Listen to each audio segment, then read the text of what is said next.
This is a Rhogenesis Source Reading. Public domain ancient and sacred texts read chapter by chapter as source material for later motif mapping and interpretation. Today's reading is from Young's literal translation, Robert Young, 1862, and these, the names of the sons of Israel, who are coming into Egypt with Jacob. A man and his household have they come. Reuben, Simeon, Levi, and Judah. Issachar, Zebulun, and Benjamin. Dan and Naphtali, Gad and Asher. And all the persons coming out of the thigh of Jacob are 70 persons. As to Joseph, he was in Egypt. And Joseph dieth, and all his brethren, and all that generation. And the sons of Israel have been fruitful, and they teem and multiply, and are very, very mighty, and the land is filled with them. And there riseth a new king over Egypt, who hath not known Joseph. And he saith unto his people, Lo, the people of the sons of Israel, more numerous and mighty than we. Give help. Let us act wisely concerning it, lest it multiply. And it hath come to pass when war happeneth, that it hath been joined, even it, unto those hating us, and hath fought against us, and hath gone out up of the land. And they set over it princes of tribute, so as to afflict it with their burdens. And it buildeth store cities for Pharaoh, Pithom, and Ramses.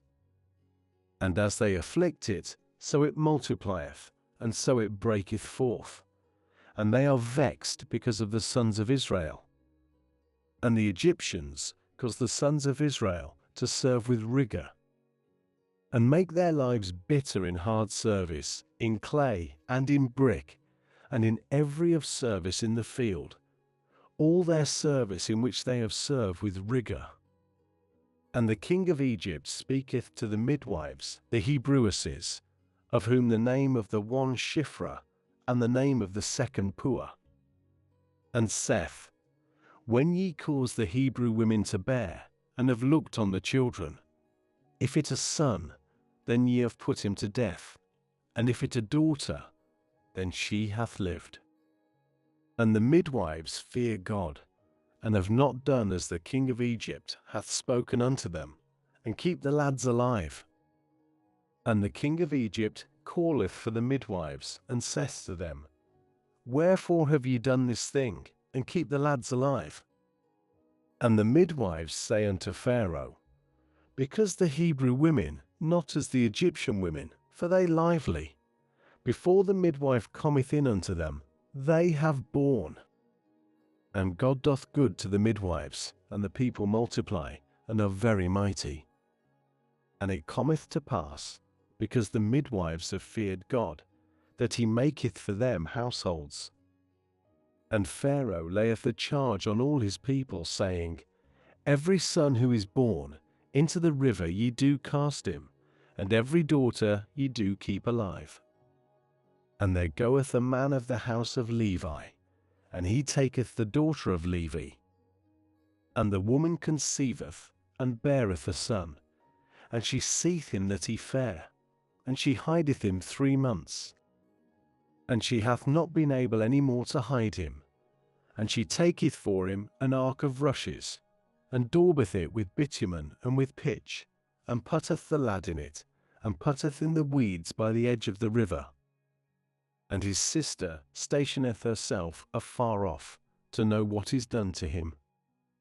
And a daughter of Pharaoh cometh down to bathe at the river, and her damsels are walking by the side of the river, and she seeth the ark in the midst of the weeds, and sendeth her handmaid, and she taketh it, and openeth, and seeth him, the lad, and lo, a child weeping. And she hath pity on him, and saith, This is of the Hebrews' children.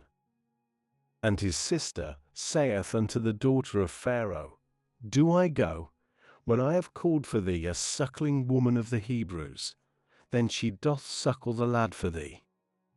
And the daughter of Pharaoh saith to her, Go. And the virgin goeth, and calleth the mother of the lad. And the daughter of Pharaoh saith to her, Take this lad away, and suckle him for me, and I give thy hire. And the woman taketh the lad, and suckleth him. And the lad groweth, and she bringeth him in to the daughter of Pharaoh, and he is to her for a son. And she calleth his name Moses, and saith, Because from the water I have drawn him. And it cometh to pass in those days that Moses is grown, and he goeth out unto his brethren, and looketh on their burdens, and seeth a man, an Egyptian, smiting a man, a Hebrew of his brethren. And he turneth hither and thither, and seeth that there is no man, and smiteth the Egyptian, and hideth him in the sand. And he goeth out on the second day, and lo, 2 men, Hebrews, striving. And he saith to the wrongdoer, Why dost thou smite thy neighbor? And he saith, Who set thee for a head and a judge over us? To slay me art thou saying, as thou hast slain the Egyptian? And Moses feareth, and saith, Surely the thing hath been known. And Pharaoh heareth of this thing, and seeketh to slay Moses. And Moses fleeth from the face of Pharaoh, and dwelleth in the land of Midian, and dwelleth by the well. And to a priest of Midian 7 daughters, and they come and draw, and fill the troughs, to water the flock of their father, and the shepherds come and drive them away. And Moses ariseth, and saveth them, and watereth their flock. And they come in to rule their father, and he saith, Wherefore have ye hastened to come in today? And they say, A man, an Egyptian, hath delivered us out of the hand of the shepherds, and also hath diligently drawn for us, and watereth the flock. And he saith unto his daughters, And where he? Why this? Ye left the man, call for him, and he doth eat bread. And Moses is willing to dwell with the man, and he giveth Zipporah his daughter to Moses. And she beareth a son, and he calleth his name Gershom, for he said, A sojourner I have been in a strange land. And it cometh to pass during these many days, that the king of Egypt dieth, and the sons of Israel sigh because of the service, and cry, and their cry goeth up unto God, because of the service. And God heareth their groaning, and God remembereth his covenant with Abraham, with Isaac, and with Jacob. And God seeth the sons of Israel, and God knoweth. And Moses hath been feeding the flock of Jethro his father-in-law, priest of Midian, and he leadeth the flock behind the wilderness, and cometh in unto the mount of God, to Horeb. And there appeareth unto him a messenger of Jehovah in a flame of fire, out of the midst of the bush. And he seeth, and lo, the bush is burning with fire, and the bush is not consumed. And Moses saith, Let me turn aside, I pray thee, and I see this great appearance. Wherefore is the bush not burned? And Jehovah seeth that he hath turned aside to see. And God calleth unto him out of the midst of the bush, and saith, Moses, Moses. And he saith, Here I. And he saith, Come not near hither. Cast thy shoes from off thy feet, for the place on which thou art standing is holy ground. He saith also, I, the God of thy father, God of Abraham, God of Isaac, and God of Jacob. And Moses hideth his face, for he is afraid to look towards God. And Jehovah saith, I have certainly seen the affliction of my people who in Egypt, and their cry I have heard, because of its exactors, for I have known its pains.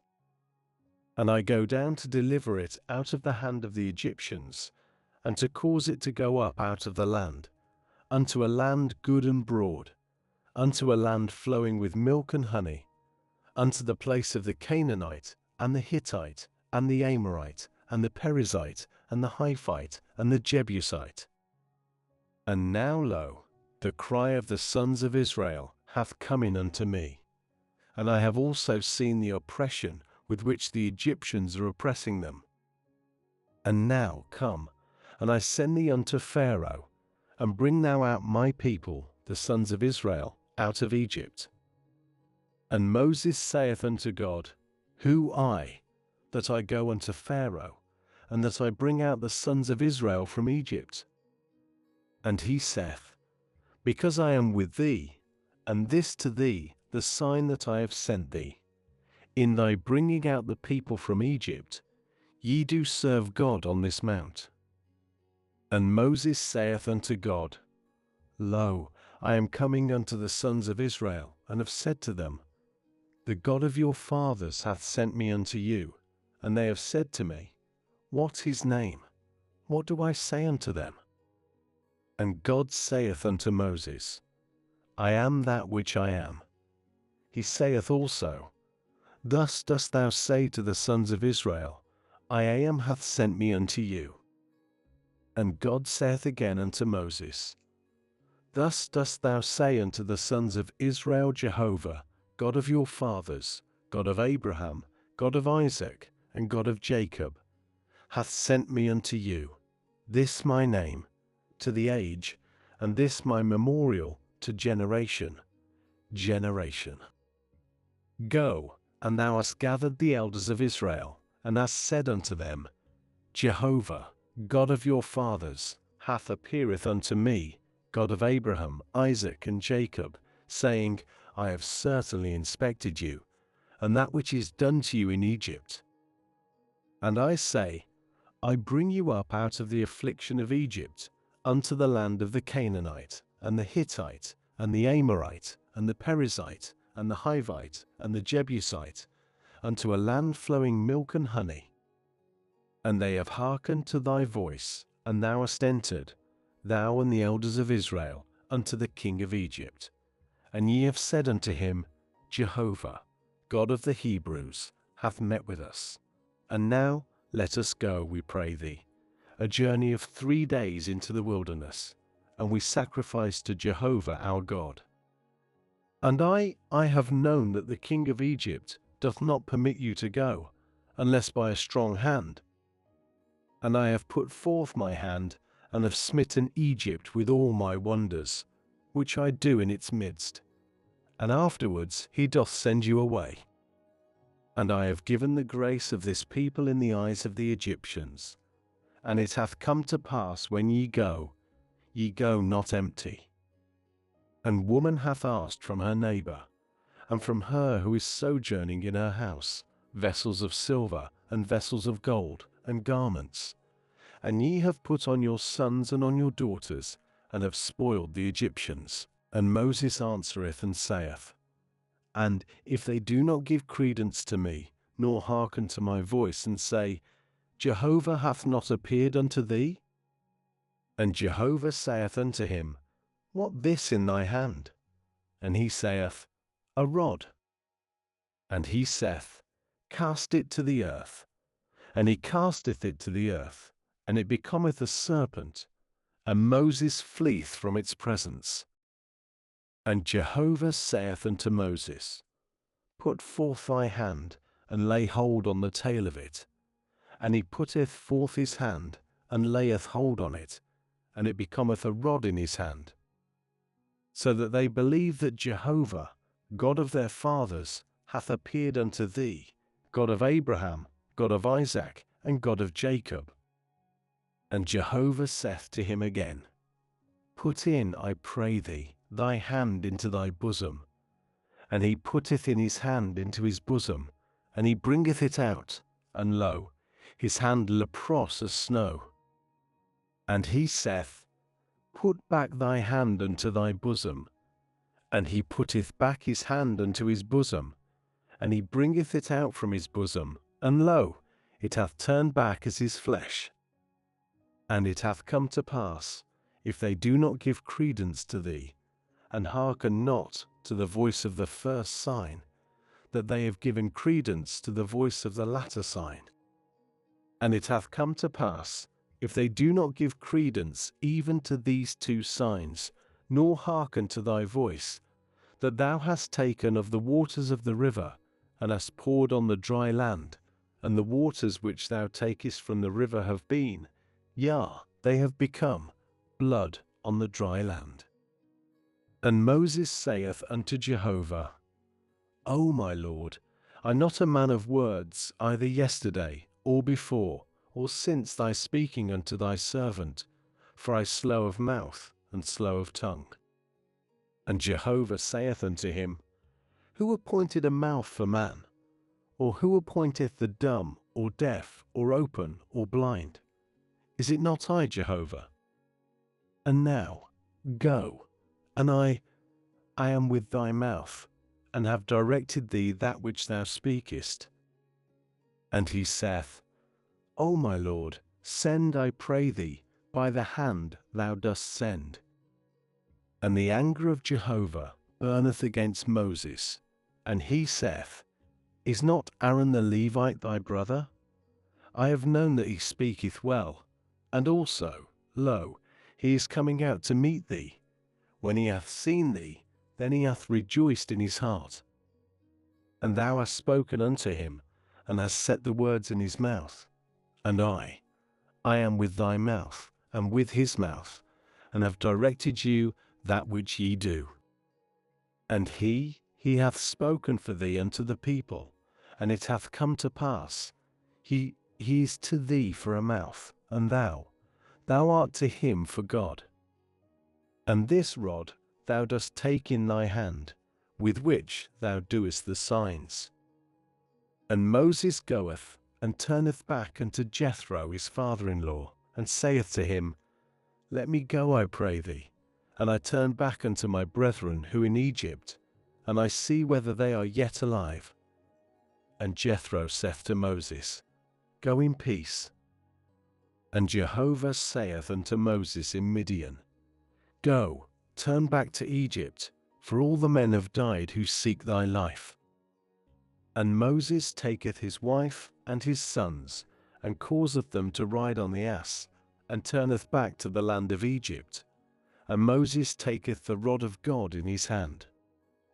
And Jehovah saith unto Moses, In thy going to turn back to Egypt, see, all the wonders which I have put in thy hand, that thou hast done them before Pharaoh, and I strengthen his heart, and he doth not send the people away.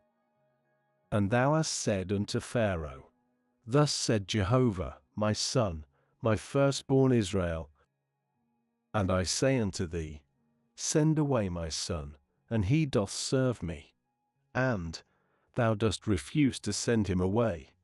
Lo, I am slaying thy son, thy firstborn. And it cometh to pass in the way, in a lodging place, that Jehovah meeteth him, and seeketh to put him to death. And Zipporah taketh a flint, and cutteth off the foreskin of her son, and causeth to touch his feet, and saith, Surely a bridegroom of blood thou to me. And he desisteth from him. Then she said, A bridegroom of blood, in reference to the circumcision. And Jehovah saith unto Aaron, Go to meet Moses into the wilderness, and he goeth, and meeteth him in the mount of God, and kisseth him. And Moses declareth to Aaron all the words of Jehovah with which he hath sent him, and all the signs with which he hath charged him. And Moses goeth, Aaron also, and they gather all the elders of the sons of Israel. And Aaron speaketh all the words which Jehovah hath spoken unto Moses, and doth the signs before the eyes of the people. And the people believe when they hear that Jehovah hath looked after the sons of Israel, and that he hath seen their affliction, and they bow and do obeisance. And afterwards have Moses and Aaron entered, and they say unto Pharaoh, Thus said Jehovah, God of Israel, Send my people away, and they keep a feast to me in the wilderness. And Pharaoh saith, Who Jehovah, that I hearken to his voice, to send Israel away? I have not known Jehovah, and Israel also I do not send away. And they say, The God of the Hebrews hath met with us, let us go, we pray thee, a journey of 3 days into the wilderness, and we sacrifice to Jehovah our God, lest he meet us with pestilence or with sword. And the king of Egypt saith unto them, Why, Moses and Aaron, do ye free the people from its works? Go to your burdens.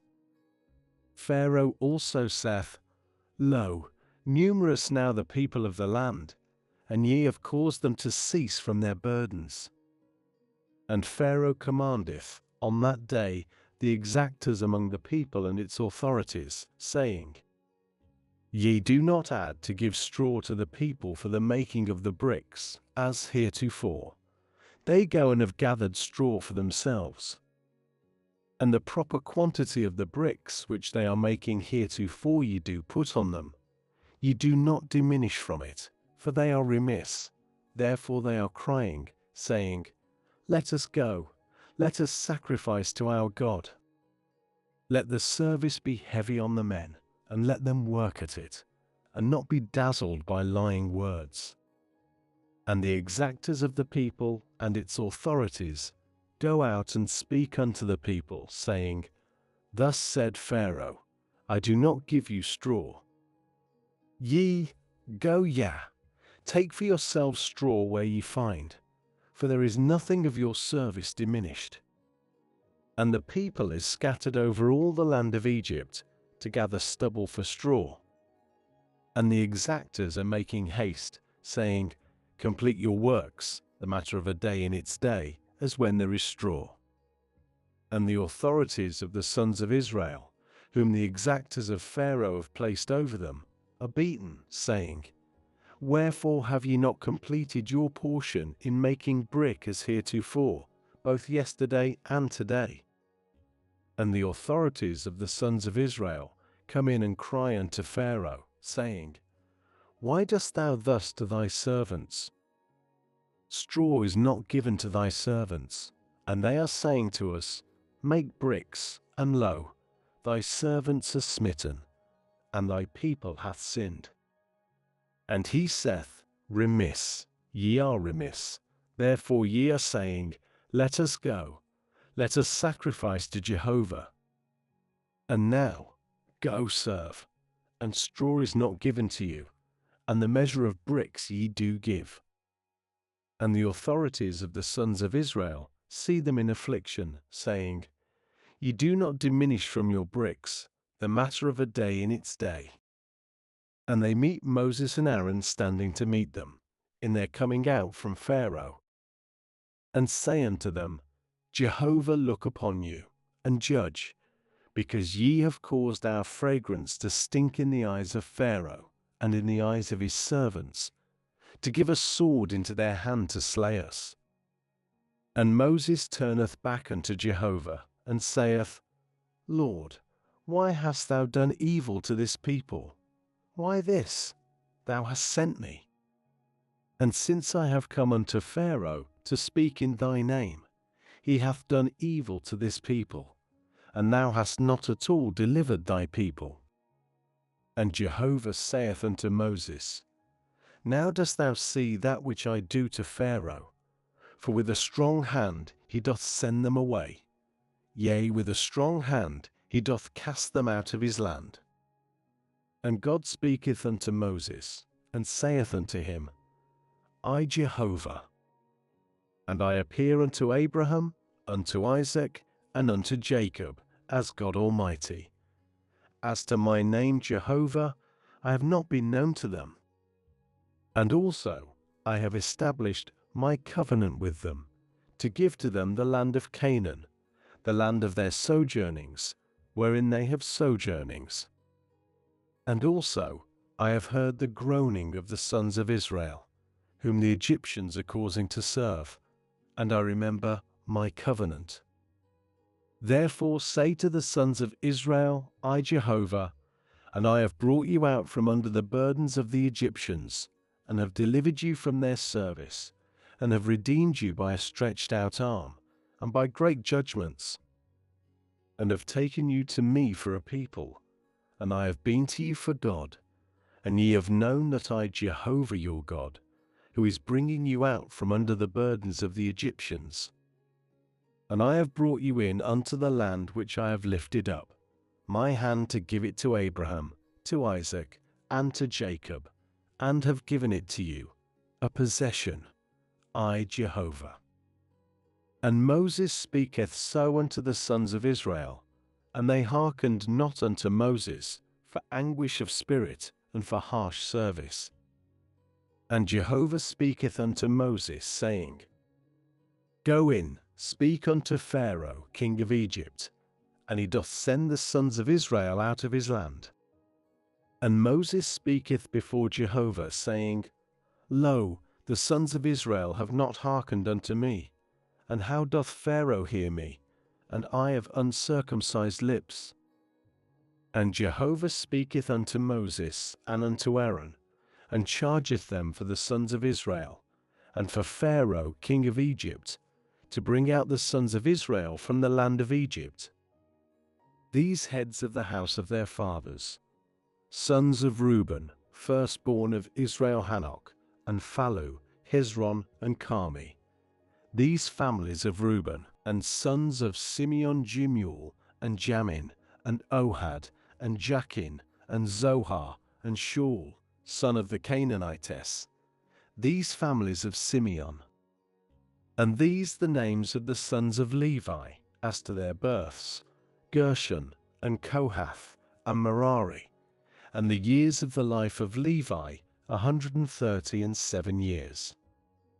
The sons of Gershon, Libni, and Shimi, as to their families.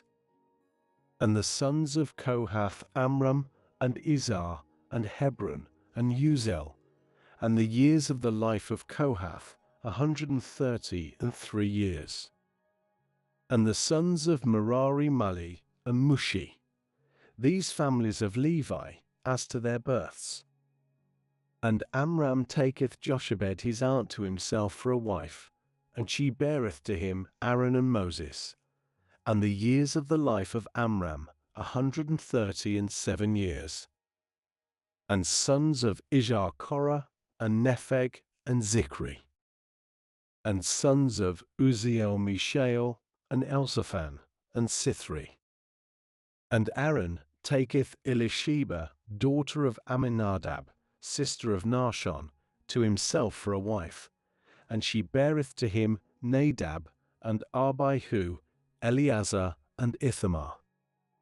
And sons of Korah, Asir, and Elkanah, and Abiasaph, these families of the Korathite. And Eleazar, Aaron's son, hath taken to him of the daughters of Putiel for a wife to himself, and she beareth to him Phinehas. These heads of the fathers of the Levites, as to their families. This Aaron and Moses, to whom Jehovah said, Bring ye out the sons of Israel from the land of Egypt by their hosts. These are they who are speaking unto Pharaoh king of Egypt, to bring out the sons of Israel from Egypt, this Moses and Aaron. And it cometh to pass in the day of Jehovah speaking unto Moses in the land of Egypt, that Jehovah speaketh unto Moses, saying, I, Jehovah, speak unto Pharaoh king of Egypt all that I am speaking unto thee. And Moses saith before Jehovah, Lo, I have uncircumcised lips, and how doth Pharaoh hearken unto me? And Jehovah saith unto Moses, See, I have given thee a God to Pharaoh, and Aaron thy brother is thy prophet. Thou darst to speak all that I command thee, and Aaron thy brother doth speak unto Pharaoh, and he hath sent the sons of Israel out of his land. And I harden the heart of Pharaoh, and have multiplied my signs and my wonders in the land of Egypt. And Pharaoh doth not hearken, and I have put my hand on Egypt, and have brought out my hosts, my people, the sons of Israel, from the land of Egypt by great judgments. And the Egyptians have known that I, Jehovah, in my stretching out my hand against Egypt, and I have brought out the sons of Israel from their midst. And Moses doth, Aaron also, as Jehovah commanded them, so have they done. And Moses, a son of 80 years, and Aaron, a son of 83 years, in their speaking unto Pharaoh. And Jehovah speaketh unto Moses and unto Aaron, saying, When Pharaoh speaketh unto you, saying, Give for yourselves a wonder, then thou hast said unto Aaron, Take thy rod, and cast before Pharaoh, it becometh a monster. And Moses goeth in, Aaron also, unto Pharaoh, and they do so as Jehovah hath commanded. And Aaron casteth his rod before Pharaoh, and before his servants, and it becometh a monster. And Pharaoh also calleth for wise men, and for sorcerers, and the scribes of Egypt, they also with their flashings do so. And they cast down each his rod, and they become monsters, and the rod of Aaron swalloweth their rods. And the heart of Pharaoh is strong, and he hath not hearkened unto them, as Jehovah hath spoken. And Jehovah saith unto Moses, The heart of Pharaoh hath been hard, he hath refused to send the people away. Go unto Pharaoh in the morning.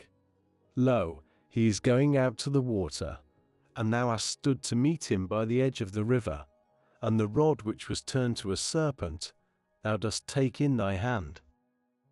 And thou hast said unto him, Jehovah, God of the Hebrews, hath sent me unto thee, saying, Send my people away, and they serve me in the wilderness. And lo, thou hast not hearkened hitherto. Thus said Jehovah, By this thou knowest that I, Jehovah, lo, I am smiting with the rod which in my hand on the waters which in the river, and they have been turned to blood. And the fish that in the river die, and the river hath stank, and the Egyptians have been wearied of drinking waters from the river. And Jehovah saith unto Moses, Say unto Aaron, Take thy rod, and stretch out thy hand against the waters of Egypt, against their streams, against their rivers, and against their ponds, and against all their collections of waters.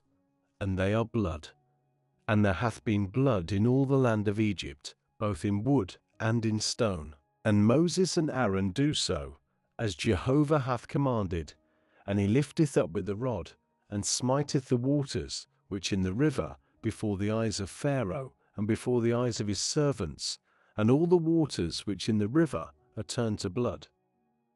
And the fish which in the river hath died, and the river stinketh, and the Egyptians have not been able to drink water from the river, and the blood is in all the land of Egypt. And the scribes of Egypt do so with their flashings, and the heart of Pharaoh is strong, and he hath not hearkened unto them, as Jehovah hath spoken. And Pharaoh turneth, and goeth in unto his house, and hath not set his heart even to this. And all the Egyptians seek water round about the river to drink, for they have not been able to drink of the waters of the river. And 7 days are completed after Jehovah's smiting the river. And Jehovah saith unto Moses, Go in unto Pharaoh. And thou hast said unto him, Thus said Jehovah, Send my people away, and they serve me.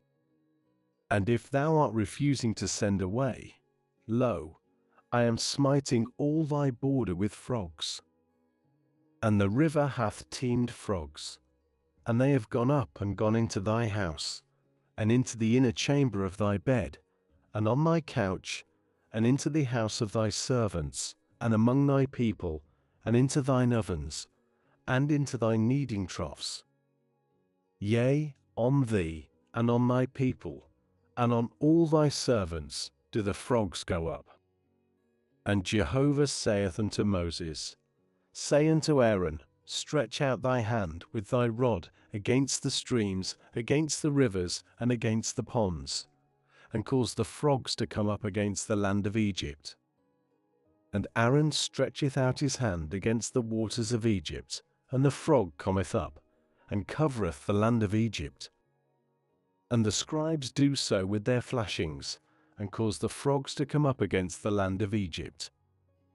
And Pharaoh calleth for Moses and for Aaron, and saith, Make supplication unto Jehovah, that he turn aside the frogs from me and from my people, and I send the people away, and they sacrifice to Jehovah. And Moses saith to Pharaoh, Beautify thyself over me.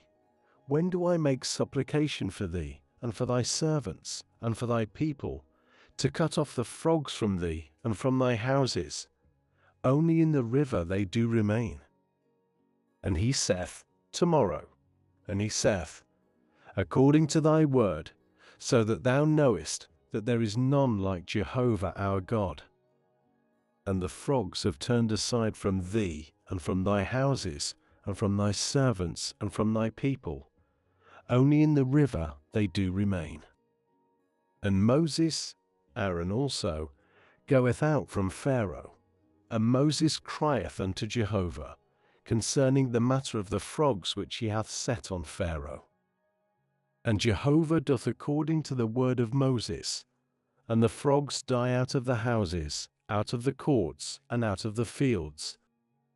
And they heap them up together, and the land stinketh.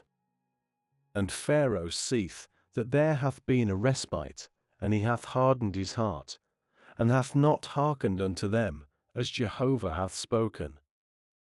And Jehovah saith unto Moses, Say unto Aaron, Stretch out thy rod, and smite the dust of the land, and it hath become gnats in all the land of Egypt. And they do so. And Aaron stretcheth out his hand with his rod, and smiteth the dust of the land, and the gnats are on man and on beast. All the dust of the land hath been gnats in all the land of Egypt. And the scribes do so with their flashings, to bring out the gnats, and they have not been able, and the gnats are on man and on beast. And the scribes say unto Pharaoh, It the finger of God. And the heart of Pharaoh is strong, and he hath not hearkened unto them, as Jehovah hath spoken. And Jehovah saith unto Moses, Rise early in the morning, and station thyself before Pharaoh. Lo, he is going out to the waters, and thou hast said unto him, Thus said Jehovah, Send my people away, and they serve me. For if thou art not sending my people away, lo, I am sending against thee, and against thy servants, and against thy people, and against thy houses, the beetle, and the houses of the Egyptians have been full of the beetle, and also the ground on which they are. And I have separated in that day the land of Goshen, in which my people are staying, that the beetle is not there, so that thou knowest that I Jehovah in the midst of the land. And I have put a division between my people and thy people. Tomorrow is this sign. And Jehovah doth so. And the grievous beetle entereth the house of Pharaoh, and the house of his servants. And in all the land of Egypt, the land is corrupted from the presence of the beetle. And Pharaoh calleth unto Moses and to Aaron, and saith, Go, sacrifice to your God in the land. And Moses saith, Not right to do so, for the abomination of the Egyptians we do sacrifice to Jehovah our God. Lo, we sacrifice the abomination of the Egyptians before their eyes, and they do not stone us. A journey of 3 days we go into the wilderness, and have sacrificed to Jehovah our God, as he saith unto us. And Pharaoh saith, I send you away, and ye have sacrificed to Jehovah your God in the wilderness. Only go not very far off. Make ye supplication for me. And Moses saith, Lo, I am going out from thee, and have made supplication unto Jehovah. And the beetle hath turned aside from Pharaoh, from his servants, and from his people. Tomorrow, only let not Pharaoh add to deceive, in not sending the people away to sacrifice to Jehovah. And Moses goeth out from Pharaoh, and maketh supplication unto Jehovah. And Jehovah doth according to the word of Moses, and turneth aside the beetle from Pharaoh, from his servants, and from his people. There hath not been left one. And Pharaoh hardeneth his heart also at this time, and hath not sent the people away. And Jehovah saith unto Moses, Go in unto Pharaoh, and thou hast spoken unto him, Thus said Jehovah, God of the Hebrews, Send my people away, and they serve me. For if thou art refusing to send away, and art still keeping hold upon them, lo, the hand of Jehovah is on thy cattle which in the field, on horses, on asses, on camels, on herd, and on flock, a pestilence very grievous. And Jehovah hath separated between the cattle of Israel and the cattle of Egypt, and there doth not die a thing of all the sons of Israel's. And Jehovah setteth an appointed time, saying, Tomorrow doth Jehovah do this thing in the land. And Jehovah doth this thing on the morrow, and all the cattle of Egypt die, and of the cattle of the sons of Israel not one hath died. And Pharaoh sendeth, and lo, not even one of the cattle of Israel hath died. And the heart of Pharaoh is hard, and he hath not sent the people away. And Jehovah saith unto Moses and unto Aaron, Take to you the fullness of your hands soot of a furnace. And Moses hath sprinkled it towards the heavens, before the eyes of Pharaoh. And it hath become small dust over all the land of Egypt, and it hath become on man and on cattle a boil breaking forth blains in all the land of Egypt. And they take the soot of the furnace, and stand before Pharaoh, and Moses sprinkleth it towards the heavens, and it is a boil blains breaking forth on man and on beast. And the scribes have not been able to stand before Moses, because of the boil, for the boil hath been on the scribes, and on all the Egyptians. And Jehovah strengtheneth the heart of Pharaoh, and he hath not hearkened unto them, as Jehovah hath spoken unto Moses. And Jehovah saith unto Moses, Rise early in the morning, and station thyself before Pharaoh. And thou hast said unto him, Thus said Jehovah, God of the Hebrews, Send my people away, and they serve me. For at this time I am sending all my plagues unto thy heart, and on thy servants, and on thy people, so that thou knowest that there is none like me in all the earth. For now I have put forth my hand, and I smite thee, and thy people, with pestilence, and thou art hidden from the earth. And yet for this I have caused thee to stand, so as to show thee my power, and for the sake of declaring my name in all the earth. Still thou art exalting thyself against my people, so as not to send them away. Lo, I am raining about time tomorrow hail, very grievous, such as hath not been in Egypt, even from the day of its being founded, even until now. And now, send, strengthen thy cattle, and all that thou hast in the field, every man and beast which is found in the field, and is not gathered into the house.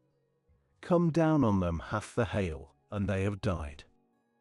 He who is fearing the word of Jehovah among the servants of Pharaoh hath caused his servants and his cattle to flee unto the houses. And he who hath not set his heart unto the word of Jehovah leaveth his servants and his cattle in the field. And Jehovah saith unto Moses, Stretch forth thy hand towards the heavens, and there is hail in all the land of Egypt, on man and on beast, and on every herb of the field in the land of Egypt. And Moses stretcheth out his rod towards the heavens, and Jehovah hath given voices and hail, and fire goeth towards the earth, and Jehovah raineth hail on the land of Egypt. And there is hail, and fire catching itself in the midst of the hail, very grievous, such as hath not been in all the land of Egypt, since it hath become a nation. And the hail smiteth in all the land of Egypt, all that in the field, from man even unto beast. And every herb of the field hath the hail smitten, and every tree of the field it hath broken. Only in the land of Goshen, where the sons of Israel, there hath been no hail. And Pharaoh sendeth, and calleth for Moses and for Aaron, and saith unto them, I have sinned this time, Jehovah the righteous, and I and my people the wicked. Make ye supplication unto Jehovah, and plead that there be no voices of God and hail.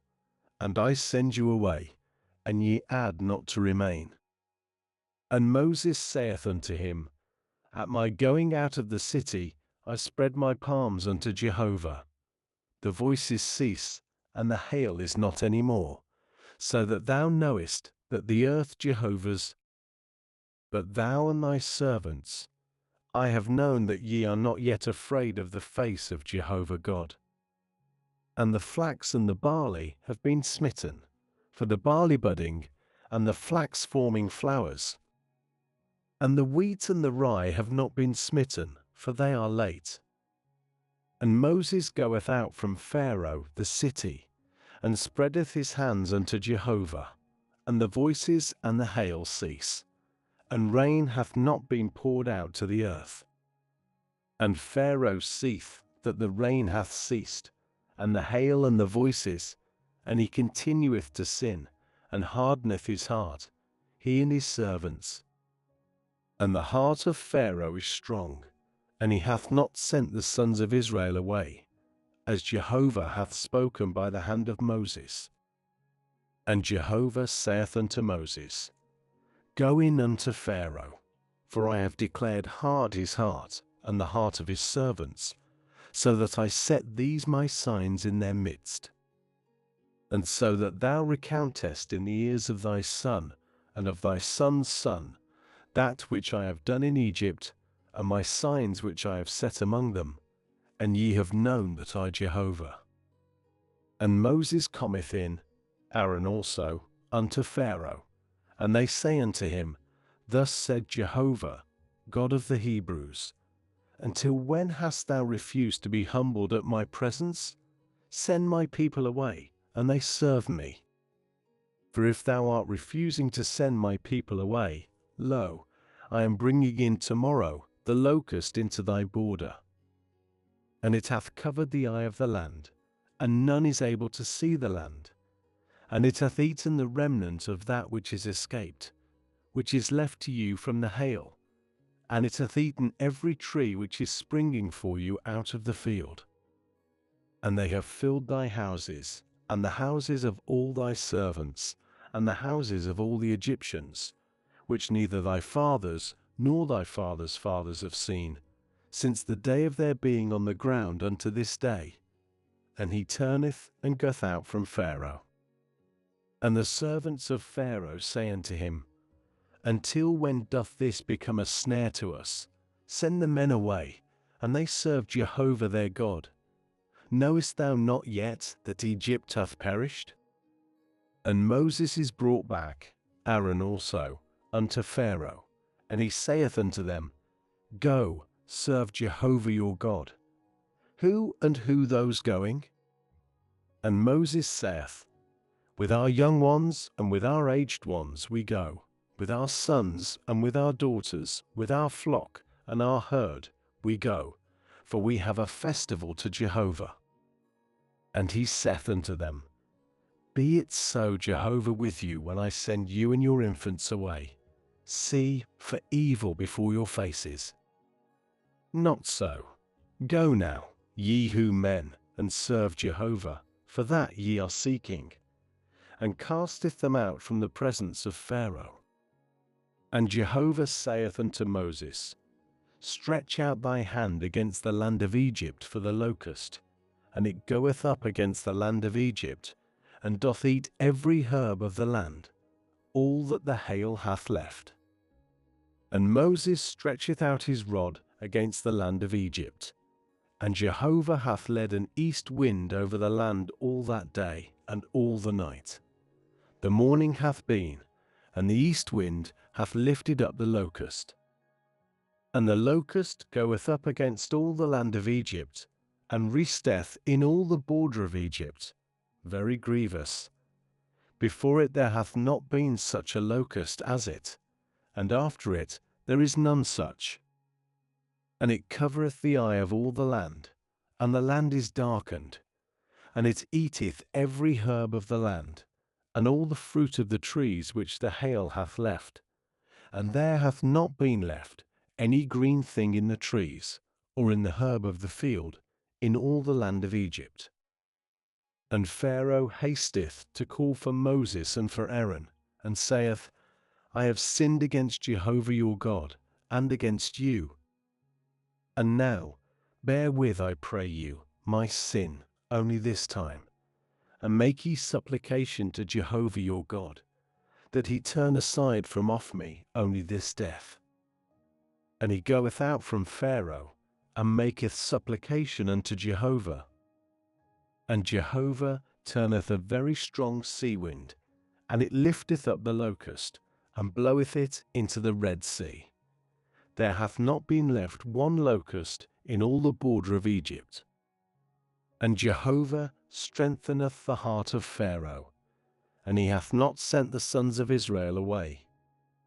And Jehovah saith unto Moses, Stretch out thy hand towards the heavens, and there is darkness over the land of Egypt, and the darkness is felt.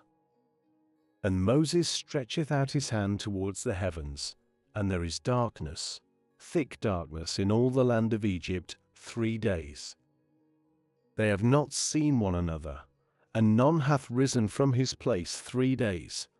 And to all the sons of Israel there hath been light in their dwellings. And Pharaoh calleth unto Moses, and saith, Go ye, serve Jehovah, only your flock and your herd are stayed. Your infants also go with you. And Moses saith, Thou also dost give in our hand sacrifices and burnt offerings, and we have prepared for Jehovah our God. And also our cattle doth go with us. There is not left a hoof, for from it we do take to serve Jehovah our God. And we know not how we do serve Jehovah till our going thither. And Jehovah strengtheneth the heart of Pharaoh, and he hath not been willing to send them away. And Pharaoh saith to him, Go from me, take heed to thyself, add not to see my face, for in the day thou seest my face thou diest. And Moses saith, Rightly hast thou spoken, I add not any more to see thy face. And Jehovah saith unto Moses, One plague more I do bring in on Pharaoh, and on Egypt. Afterwards he doth send you away from this. When he is sending you away, he surely casteth you out altogether from this.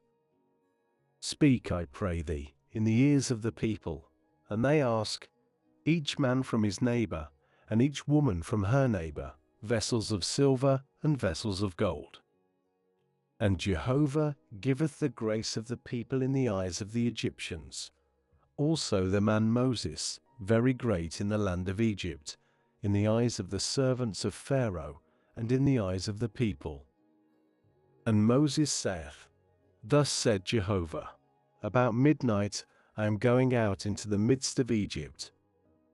And every firstborn in the land of Egypt hath died, from the firstborn of Pharaoh, who is sitting on his throne, unto the firstborn of the maidservant, who behind the millstones, and all the firstborn of beasts. And there hath been a great cry in all the land of Egypt, such as there hath not been, and such as there is not again. And against all the sons of Israel, a dog sharpeneth not its tongue, from man even unto beast, so that ye know that Jehovah doth make a separation between the Egyptians and Israel. And all these thy servants have come down unto me, and bowed themselves to me, saying, Go out, thou and all the people who are at thy feet, and afterwards I do go out. And he goeth out from Pharaoh in the heat of anger. And Jehovah saith unto Moses, Pharaoh doth not hearken unto you, so as to multiply my wonders in the land of Egypt. And Moses and Aaron have done all these wonders before Pharaoh, and Jehovah strengtheneth Pharaoh's heart, and he hath not sent the sons of Israel out of his land. And Jehovah speaketh unto Moses and unto Aaron in the land of Egypt, saying, This month, to you the chief of months, it the first to you of the months of the year. Speak ye unto all the company of Israel, saying, In the 10th of this month, they take to them each man a lamb for the house of the fathers, a lamb for a house. And if the household be too few for a lamb, then hath he taken, he and his neighbor who is near unto his house, for the number of persons, each according to his eating, ye do count for the lamb. A lamb, a perfect one, a male, a son of a year, let be to you. From the sheep or from the goats ye do take. And it hath become a charge to you until the 14th day of this month, and the whole assembly of the company of Israel have slaughtered it between the evenings. And they have taken of the blood, and have put on the 2 side posts, and on the lintel over the houses in which they eat it. And they have eaten the flesh in this night, roast with fire. With unleavened things and bitters they do eat it.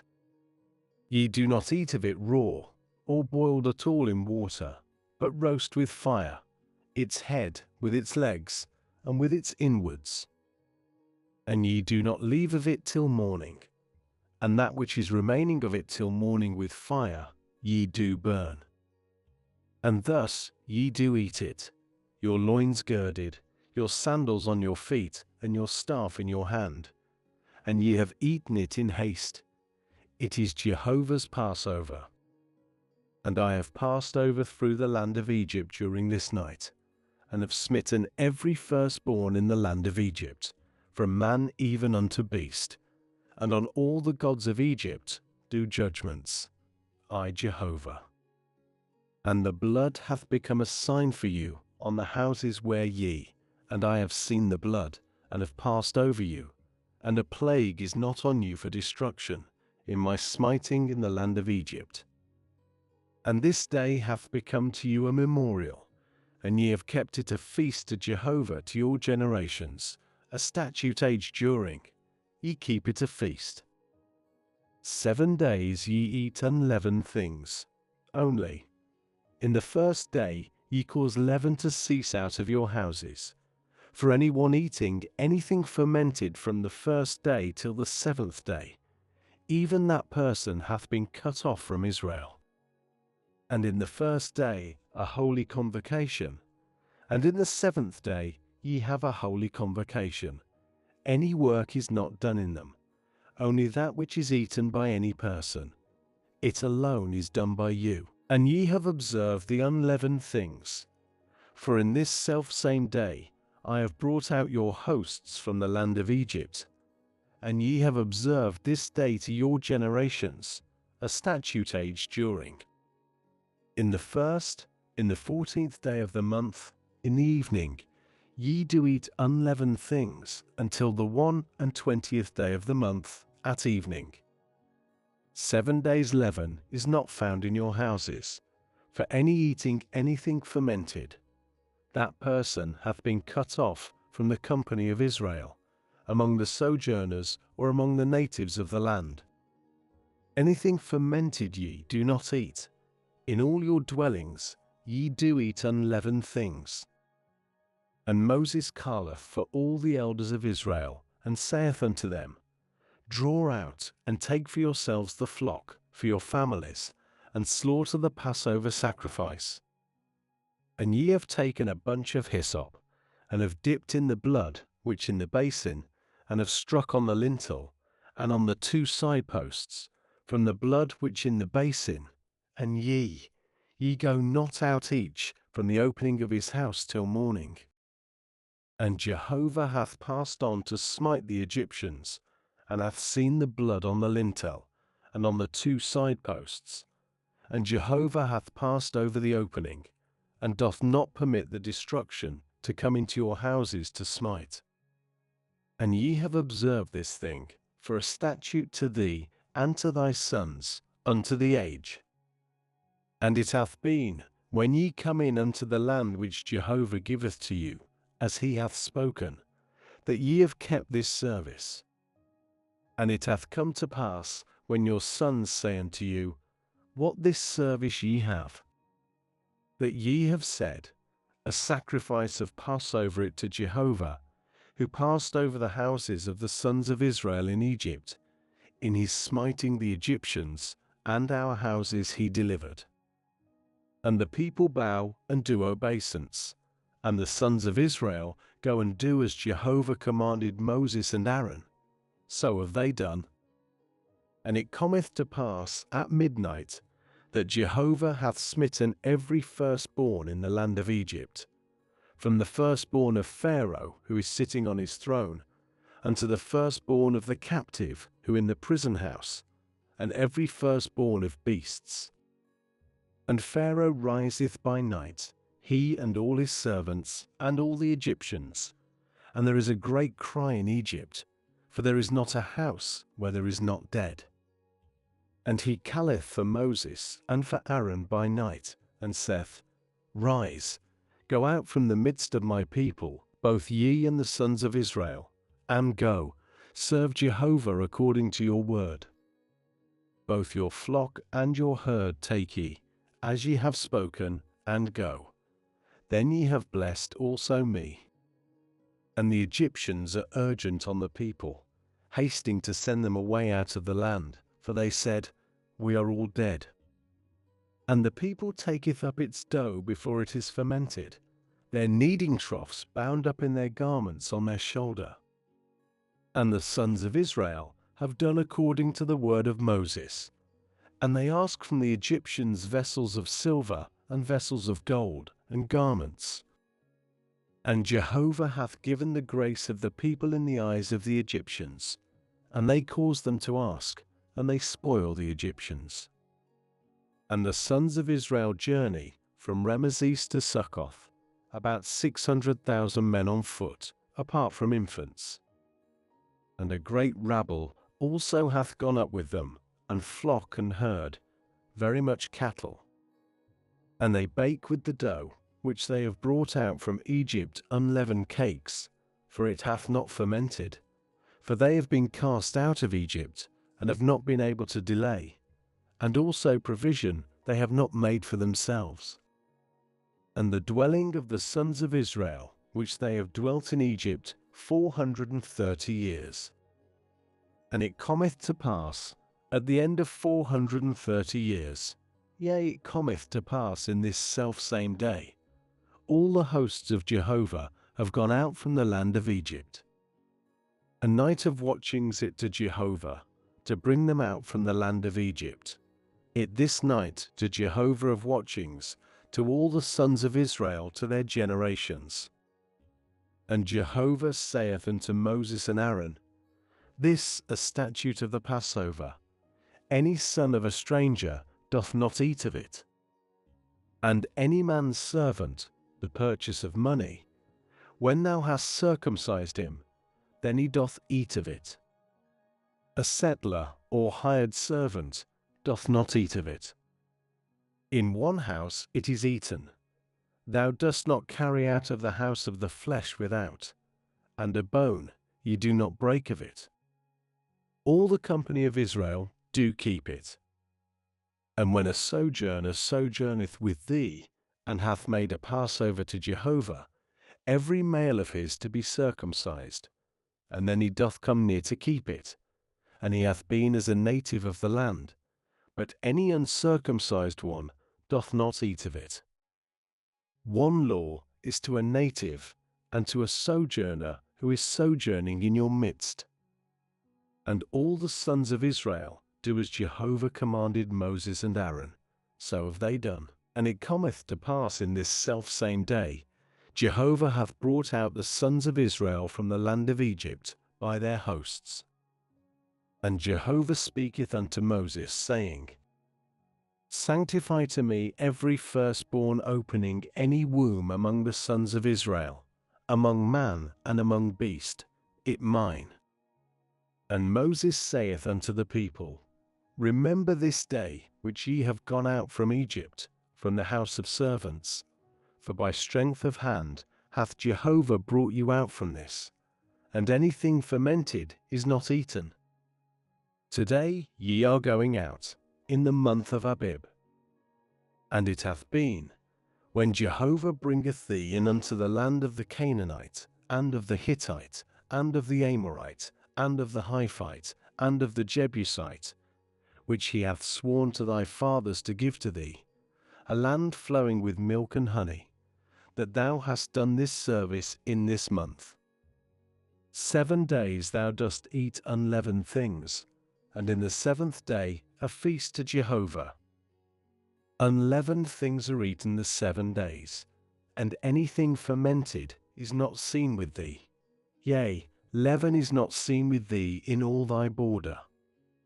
And thou hast declared to thy son in that day, saying, Because of what Jehovah did to me, in my going out from Egypt. And it hath been to thee for a sign on thy hand, and for a memorial between thine eyes, so that the law of Jehovah is in thy mouth.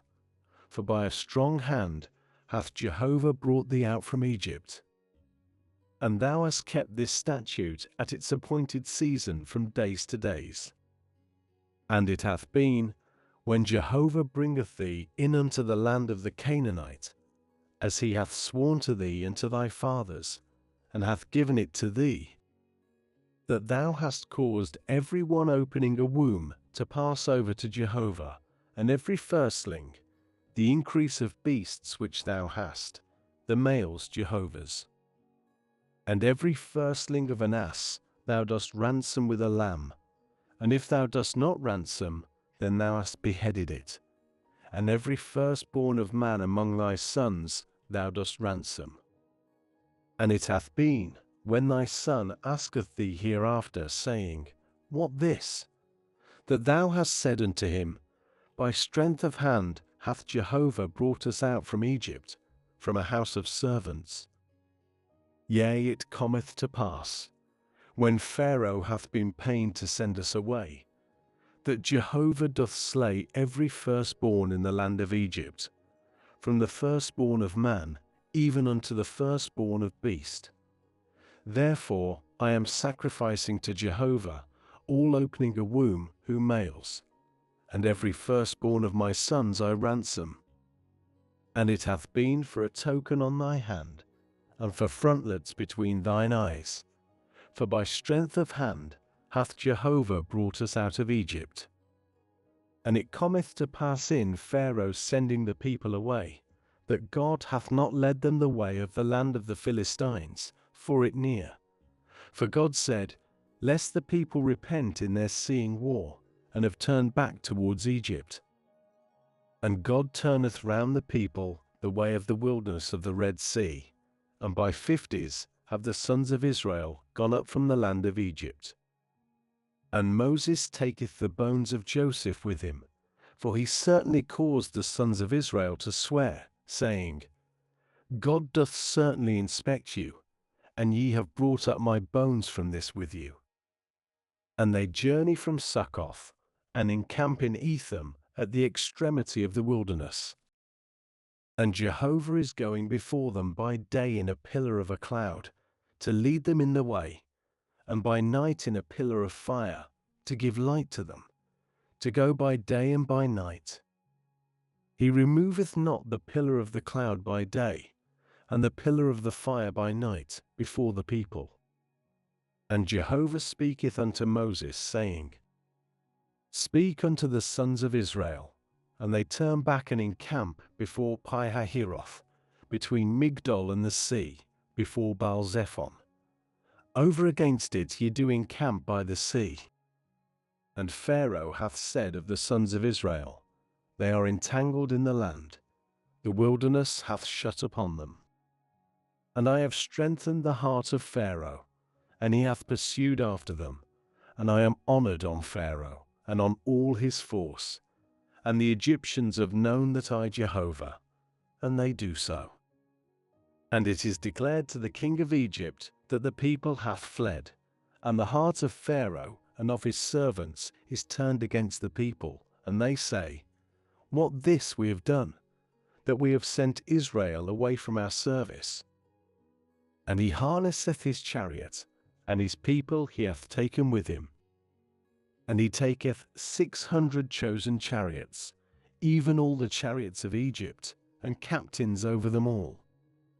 And Jehovah strengtheneth the heart of Pharaoh king of Egypt, and he pursueth after the sons of Israel, and the sons of Israel are going out with a high hand. And the Egyptians pursue after them, and all the chariot horses of Pharaoh and his horsemen and his force overtake them, encamping by the sea, by Pi-hahiroth, before Baal-zephon. And Pharaoh hath drawn near, and the sons of Israel lift up their eyes, and lo, the Egyptians are journeying after them, and they fear exceedingly. And the sons of Israel cry unto Jehovah. And they say unto Moses, Because there are no graves in Egypt, hast thou taken us away to die in a wilderness? What is this thou hast done to us, to bring us out from Egypt? Is not this the word which we spake unto thee in Egypt, saying, Cease from us, and we serve the Egyptians? For better for us to serve the Egyptians than to die in a wilderness? And Moses saith unto the people, Fear not, station yourselves, and see the salvation of Jehovah, which he doth for you today. For as ye have seen the Egyptians today, ye add no more to see them, to the age. Jehovah doth fight for you, and ye keep silent. And Jehovah saith unto Moses, What, thou criest unto me? Speak unto the sons of Israel, and they journey. And thou lift up thy rod, and stretch out thy hand towards the sea, and cleave it. And the sons of Israel go into the midst of the sea on dry land. And I, lo, I am strengthening the heart of the Egyptians, and they go in after them. And I am honored on Pharaoh, and on all his force, on his chariots, and on his horsemen. And the Egyptians have known that I Jehovah, in my being honored on Pharaoh, on his chariots, and on his horsemen. And the messenger of God, who is going before the camp of Israel, journeyeth and goeth at their rear. And the pillar of the cloud journeyeth from their front, and standeth at their rear, and cometh in between the camp of the Egyptians and the camp of Israel. And the cloud and the darkness are, and he enlighteneth the night, and the one hath not drawn near unto the other all the night. And Moses stretcheth out his hand towards the sea, and Jehovah causeth the sea to go on by a strong east wind all the night, and maketh the sea become dry ground, and the waters are cleaved. And the sons of Israel go into the midst of the sea on dry land, and the waters to them a wall, on their right and on their left. And the Egyptians pursue, and go in after them, all the horses of Pharaoh, his chariots and his horsemen, unto the midst of the sea. And it cometh to pass in the morning watch, that Jehovah looketh unto the camp of the Egyptians through the pillar of fire and of the cloud, and troubleth the camp of the Egyptians, and turneth aside the wheels of their chariots, and they lead them with difficulty. And the Egyptians say, Let us flee from the face of Israel, for Jehovah is fighting for them against the Egyptians. And Jehovah saith unto Moses, Stretch out thy hand toward the sea, and the waters turned back on the Egyptians, on their chariots, and on their horsemen. And Moses stretcheth out his hand towards the sea, and the sea turneth back, at the turning of the morning, to its perennial flow. And the Egyptians are fleeing at its coming, And Jehovah shaketh off the Egyptians in the midst of the sea. And the waters turn back, and cover the chariots and the horsemen, even all the force of Pharaoh, who are coming in after them into the sea. There hath not been left of them even one. And the sons of Israel have gone on dry land in the midst of the sea, and the waters to them a wall, on their right and on their left. And Jehovah saveth Israel in that day out of the hand of the Egyptians, and Israel seeth the Egyptians dead on the seashore. And Israel seeth the great hand with which Jehovah hath wrought against the Egyptians. And the people fear Jehovah, and remain steadfast in Jehovah, and in Moses his servant. Then singeth Moses and the sons of Israel this song to Jehovah, and they speak, saying, I sing to Jehovah, for triumphing he hath triumphed. The horse and its rider he hath thrown into the sea. My strength and song is Jah, and he is become my salvation. This my God, and I glorify him, God of my father, and I exalt him. Jehovah, a man of battle, Jehovah his name. Chariots of Pharaoh and his force he hath cast into the sea, and the choice of his captains have sunk in the Red Sea. The depths do cover them. They went down into the depths as a stone. Thy right hand, O Jehovah, is become honorable in power. Thy right hand, O Jehovah, doth crush an enemy. And in the abundance of thine excellency thou throwest down thy withstanders, thou sendest forth thy wrath, it consumeth them as stubble. And by the spirit of thine anger have waters been heaped together, stood as a heap have flowings, congealed have been depths in the heart of a sea.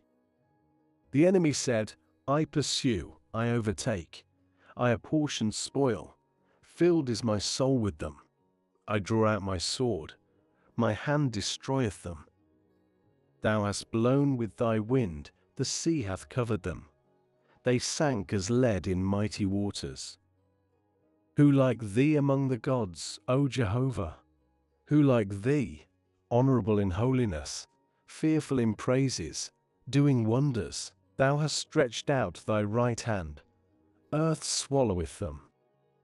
Thou hast led forth in thy kindness the people whom thou hast redeemed.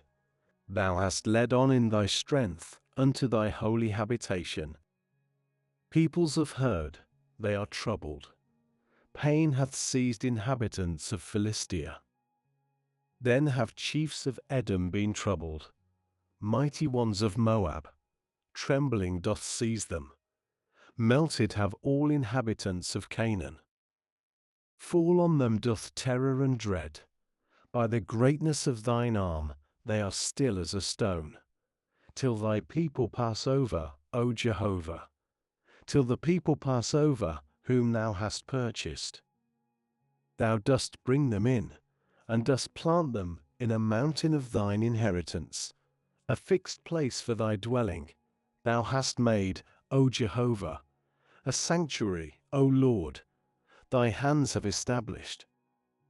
Jehovah reigneth to the age and forever. For the horse of Pharaoh hath gone in with his chariots and with his horsemen into the sea, and Jehovah turneth back on them the waters of the sea, and the sons of Israel have gone on dry land in the midst of the sea. And Miriam the inspired one, sister of Aaron, taketh the timbrel in her hand, and all the women go out after her, with timbrels and with choruses. And Miriam answereth to them, Sing ye to Jehovah, for triumphing, he hath triumphed. The horse and its rider he hath thrown into the sea. And Moses causeth Israel to journey from the Red Sea, and they go out unto the wilderness of Shur, and they go 3 days in the wilderness, and have not found water. And they come into Marah, and have not been able to drink the waters of Marah, for they bitter. therefore hath called its name Marah. And the people murmur against Moses, saying, What do we drink? And he crieth unto Jehovah, and Jehovah sheweth him a tree, and he casteth unto the waters, and the waters become sweet. There he hath made for them a statute and an ordinance, and there he hath tried them. And he saith, If thou dost really hearken to the voice of Jehovah thy God, and dost that which is right in his eyes, and hast hearkened to his commands, and kept all his statutes, none of the sickness which I laid on the Egyptians do I lay on thee, for I, Jehovah, am healing thee. And they come to Elim, and their 12 fountains of water, and 70 palm trees, and they encamp there by the waters.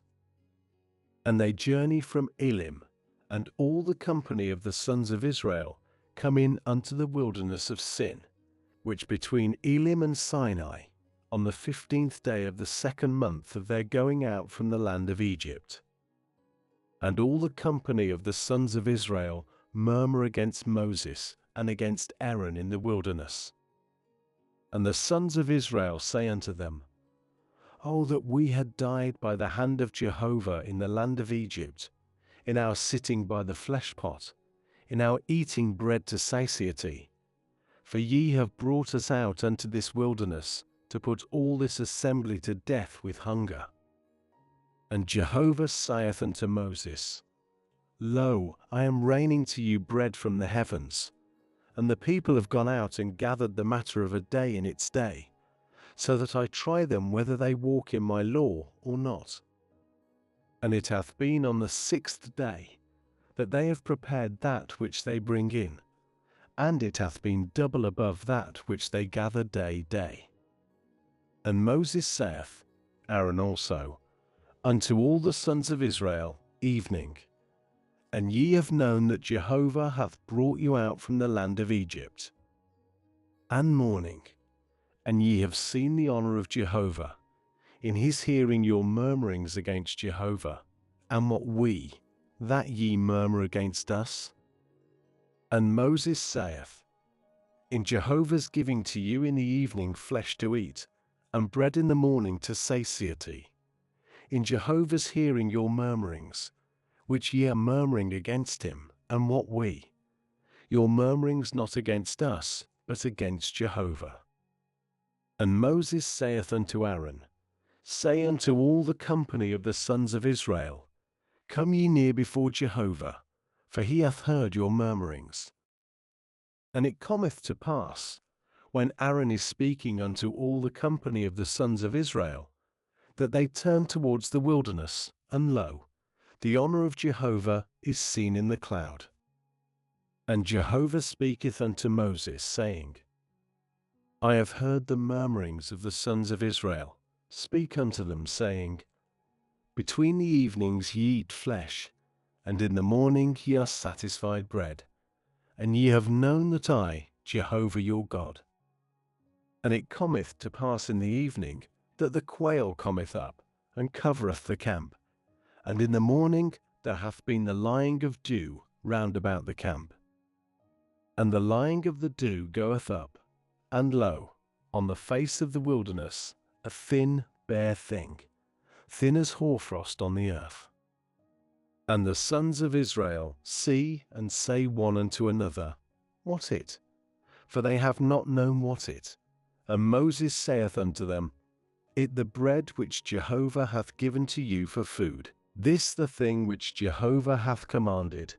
Gather of it each according to his eating, an omer for a pole, and the number of your persons, take ye each for those in his tent. And the sons of Israel do so, and they gather, he who is much, and he who is little. And they measure with an omer, and he who is much hath nothing over, and he who is little hath no lack. Each according to his eating they have gathered. And Moses saith unto them, Let no man leave of it till morning. And they have not hearkened unto Moses, and some of them do leave of it till morning, and it bringeth up worms and stinketh. and Moses is wroth with them. And they gather it morning by morning, each according to his eating. When the sun hath been warm, then it hath melted. And it cometh to pass on the 6th day, they have gathered a second bread, 2 omers for one, and all the princes of the company come in, and declare to Moses. And he saith unto them, It that which Jehovah hath spoken, a rest, a holy Sabbath to Jehovah, tomorrow. That which ye bake, bake, and that which ye boil, boil, and all that is over, let rest for yourselves in charge till the morning. And they let it rest until the morning, as Moses hath commanded, and it hath not stank, and a worm hath not been in it. And Moses saith, Eat it today, for today a Sabbath to Jehovah. Today ye find it not in the field. 6 days ye do gather it, and in the 7th day, the Sabbath, in it there is none. And it cometh to pass on the 7th day, some of the people have gone out to gather, and have not found. And Jehovah saith unto Moses, How long have ye refused to keep my commands and my laws?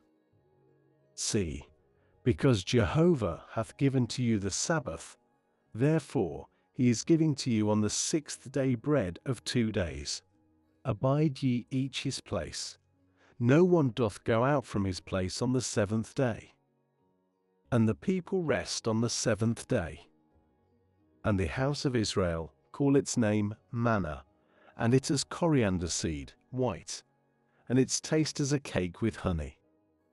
And Moses saith, This the thing which Jehovah hath commanded, fill the omer with it, for a charge for your generations, so that they see the bread which I have caused you to eat in the wilderness, in my bringing you out from the land of Egypt. And Moses saith unto Aaron, Take 1 pot, and put there the fullness of the omer of manna, and let it rest before Jehovah, for a charge for your generations. As Jehovah hath given commandment unto Moses, so doth Aaron let it rest before the testimony, for a charge. And the sons of Israel have eaten the manna 40 years, until their coming in unto the land to be inhabited. The manna they have eaten, till their coming in unto the extremity of the land of Canaan. And the omer is 1/10 of the ephah. And all the company of the sons of Israel journey from the wilderness of Sin, on their journeyings, by the command of Jehovah, and encamp in Rephidim, and there is no water for the people to drink. And the people strive with Moses, and say, Give us water, and we drink. And Moses saith to them, What? Ye strive with me, what? Ye try Jehovah? And the people thirst there for water. And the people murmur against Moses, and say, Why this? Thou hast brought us up out of Egypt, to put us to death, also our sons and our cattle with thirst.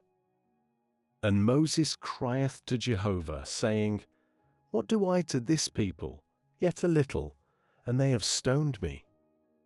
And Jehovah saith unto Moses, Pass over before the people, and take with thee of the elders of Israel, and thy rod with which thou hast smitten the river, take in thy hand, and thou hast gone. Lo, I am standing before thee there on the rock in Horeb, and thou hast smitten on the rock, and waters have come out from it, and the people have drunk. And Moses doth so before the eyes of the elders of Israel. And he calleth the name of the place Massah and Meribah, because of the strife of the sons of Israel, and because of their trying Jehovah, saying, Is Jehovah in our midst or not? And Amalek cometh, and fighteth with Israel in Rephidim. And Moses saith unto Joshua, Choose for us men, and go out, fight with Amalek. Tomorrow I am standing on the top of the hill, and the rod of God in my hand. And Joshua doth as Moses hath said to him, to fight with Amalek, and Moses, Aaron, and Hur have gone up the top of the height. And it hath come to pass, when Moses lifteth up his hand, that Israel hath been mighty, and when he letteth his hands rest, that Amalek hath been mighty. And the hands of Moses heavy, and they take a stone, and set under him, and he sitteth on it. And Aaron and Hur have taken hold on his hands, on this side one, and on that one, and his hands are steadfast till the going in of the sun. And Joshua weakeneth Amalek and his people by the mouth of the sword. And Jehovah saith unto Moses, Write this, a memorial in a book, and set in the ears of Joshua, that I do utterly wipe away the remembrance of Amalek from under the heavens. And Moses buildeth an altar, and calleth its name Jehovah Nishi. And saith, Because a hand on the throne of Jah war to Jehovah with Amalek from generation. And Jethro priest of Midian, father-in-law of Moses, heareth all that God hath done for Moses, and for Israel his people, that Jehovah hath brought out Israel from Egypt. And Jethro, father-in-law of Moses, taketh Zipporah, wife of Moses, besides her parents, and her 2 sons, of whom the name of the one Gersom, for he said, A sojourner I have been in a strange land. And the name of the other Eleazar, for the God of my father for my help, and doth deliver me from the sword of Pharaoh. And Jethro, father-in-law of Moses, cometh, and his sons, and his wife, unto Moses, unto the wilderness where he is encamping, the mount of God. And he saith unto Moses, I, thy father-in-law, Jethro, am coming unto thee and thy wife, and her 2 sons with her. And Moses goeth out to meet his father-in-law, and boweth himself, and kisseth him. And they ask one at another of welfare, and come into the tent. And Moses recounteth to his father-in-law all that Jehovah hath done to Pharaoh, and to the Egyptians on account of Israel, all the travail which hath found them in the way, and Jehovah doth deliver them. And Jethro rejoiceth for all the good which Jehovah hath done to Israel, whom he hath delivered from the hand of the Egyptians. And Jethro saith, Blessed Jehovah, who hath delivered you from the hand of the Egyptians, and from the hand of Pharaoh, who hath delivered this people from under the hand of the Egyptians. Now I have known that Jehovah greater than all the gods, for in the thing they have acted proudly above them. And Jethro, father-in-law of Moses, taketh a burnt offering and sacrifices for God. And Aaron cometh in, and all the elders of Israel, to eat bread with the father-in-law of Moses before God. And it cometh to pass on the morrow, that Moses sitteth to judge the people, and the people stand before Moses, from the morning unto the evening. And the father-in-law of Moses seeth all that he is doing to the people, and saith, What this thing which thou art doing to the people? Wherefore art thou sitting by thyself, and all the people standing by thee from morning till evening? And Moses saith to his father-in-law, Because the people come unto me to seek God. When they have a matter, it hath come unto me, and I have judged between a man and his neighbor, and made known the statutes of God and his laws.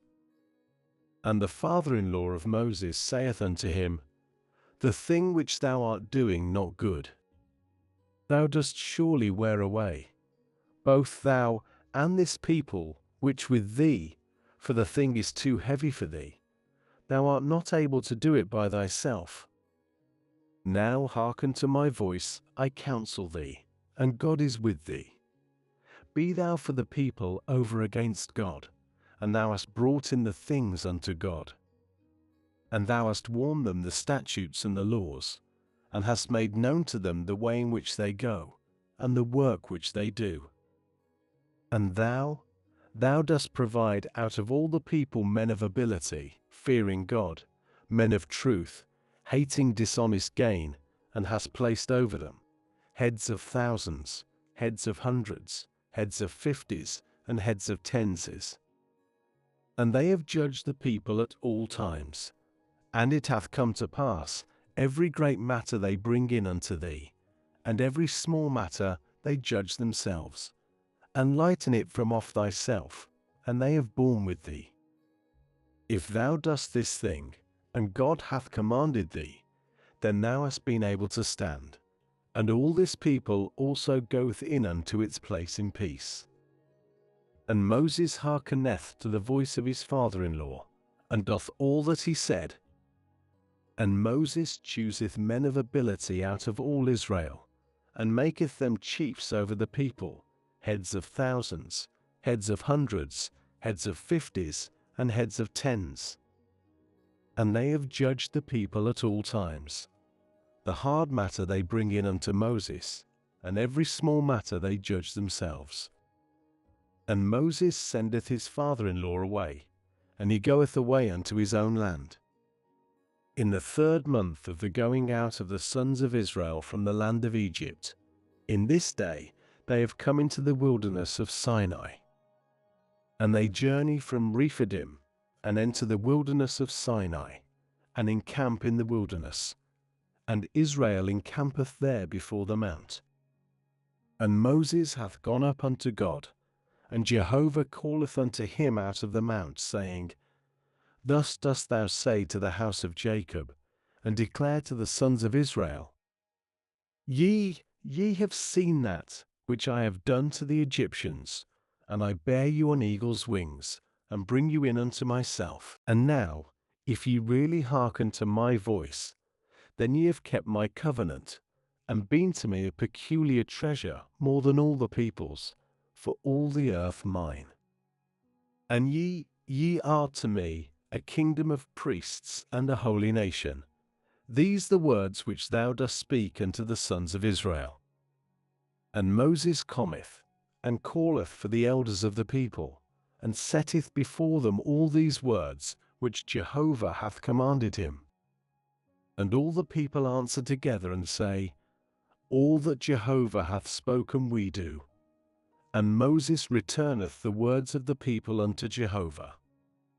And Jehovah saith unto Moses, Lo, I am coming unto thee in the thickness of the cloud, so that the people hear in my speaking with thee, and also believe in thee to the age. And Moses declareth the words of the people unto Jehovah. And Jehovah saith unto Moses, Go unto the people, and thou hast sanctified them today and tomorrow, and they have washed their garments, and have been prepared for the 3rd day. For on the 3rd day doth Jehovah come down before the eyes of all the people on Mount Sinai. And thou hast made a border the people round about, saying, Take heed to yourselves, going up into the mount, or coming against its extremity. Whoever is coming against the mount is certainly put to death. A hand cometh not against him, for he is certainly stoned or shot through. Whether beast or man, it liveth not. In the drawing out of the Jubilee cornet, they go up into the mount. And Moses cometh down from the mount unto the people, and sanctifieth the people, and they wash their garments. And he saith unto the people, Be ye prepared for the 3rd day, come not nigh unto a woman. And it cometh to pass, on the 3rd day while it is morning, that there are voices and lightnings and a heavy cloud on the mount, and the sound of a trumpet very strong. And all the people who in the camp do tremble. And Moses bringeth out the people to meet God from the camp, and they station themselves at the lower part of the mount. And Mount Sinai, holy as smoke from the presence of Jehovah, who hath come down on it in fire, and its smoke goeth up as smoke of the furnace, and the whole mount trembleth exceedingly. And the sound of the trumpet is going on, and very strong. Moses speaketh, and God doth answer him with a voice. And Jehovah cometh down on Mount Sinai, unto the top of the mount, And Jehovah calleth for Moses unto the top of the mount, and Moses goeth up. And Jehovah saith unto Moses, Go down, protest to the people, lest they break through unto Jehovah to see, and many of them have fallen. And also the priests, who are coming nigh unto Jehovah, do sanctify themselves, lest Jehovah break forth on them. And Moses saith unto Jehovah, The people unable to come up unto Mount Sinai, for thou hast protested to us, saying, Make a border the mount, then thou hast sanctified it. And Jehovah saith unto him, Go, descend, then thou hast come up, thou and Aaron with thee. And the priests and the people do not break through, to come up unto Jehovah, lest he break forth upon them. And Moses goeth down unto the people, and saith unto them, May. And God speaketh all these words, saying, I, Jehovah thy God, who hath brought thee out of the land of Egypt, out of a house of servants. Thou hast no other gods before me. Thou dost not make to thyself a graven image, or any likeness which in the heavens above, or which in the earth beneath, or which in the waters under the earth. Thou dost not bow thyself to them, nor serve them. For I, Jehovah thy God, a zealous God, charging iniquity of fathers on sons, on the third and on the fourth of those hating me, and doing kindness to thousands of those loving me and keeping my commands. Thou dost not take up the name of Jehovah thy God for a vain thing. For Jehovah acquitteth not him who taketh up his name for a vain thing. Remember the Sabbath day to sanctify it. 6 days thou dost labor, and hast done all thy work. And the 7th day a Sabbath to Jehovah thy God. Thou dost not do any work, thou, and thy son, and thy daughter, thy manservant, and thy handmaid, and thy cattle, and thy sojourner, who is within thy gates. For 6 days hath Jehovah made the heavens and the earth, the sea, and all that in them, and resteth in the 7th day. Therefore hath Jehovah blessed the Sabbath day, and doth sanctify it. Honor thy father and thy mother, so that thy days are prolonged on the ground, which Jehovah thy God is giving to thee. Thou dost not murder. Thou dost not commit adultery. Thou dost not steal. Thou dost not answer against thy neighbor a false testimony. Thou dost not desire the house of thy neighbor. Thou dost not desire the wife of thy neighbor, or his manservant, or his handmaid, or his ox, or his ass, or anything which thy neighbors, and all the people are seeing the voices, and the flames, and the sound of the trumpet, and the mount smoking. And the people see, and move, and stand afar off, and say unto Moses, Speak thou with us, and we hear, and let not God speak with us, lest we die. And Moses saith unto the people, Fear not, for to try you hath God come, and in order that his fear may be before your faces, that ye sin not. And the people stand afar off, and Moses hath drawn nigh unto the thick darkness where God.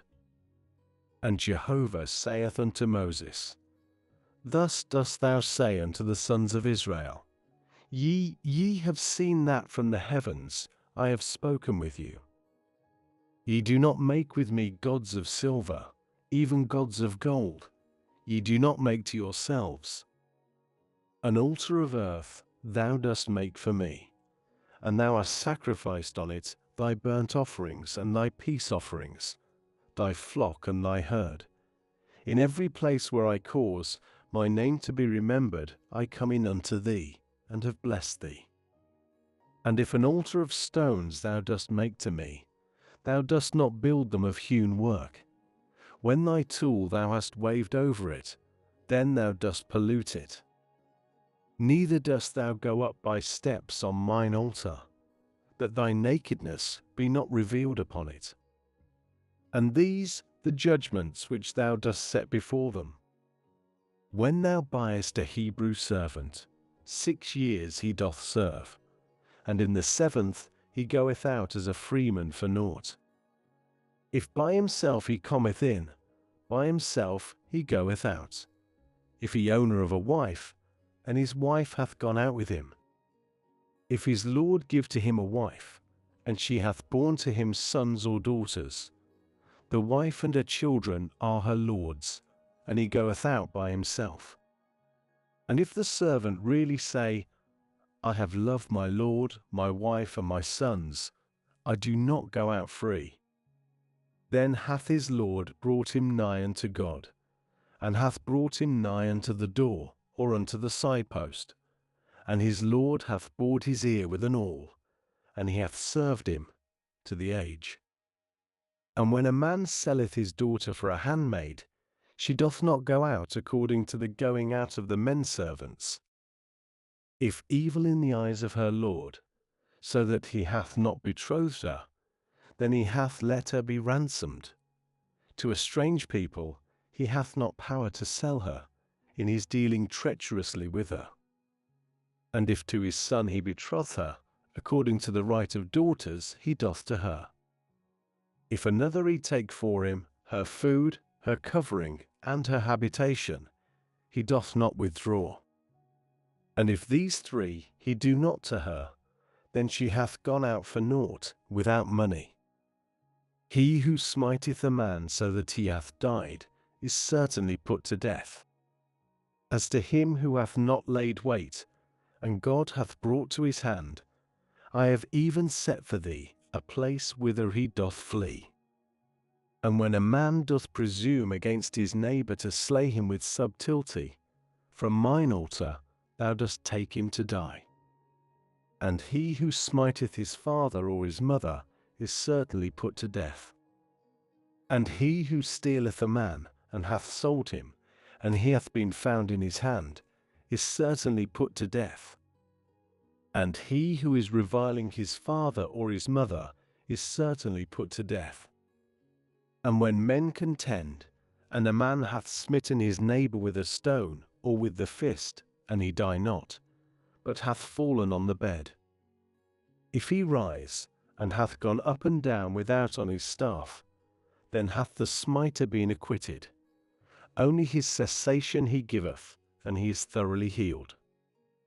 And when a man smiteth his manservant or his handmaid with a rod, and he hath died under his hand, he is certainly avenged. Only if he remain a day or 2 days, he is not avenged, for he his money.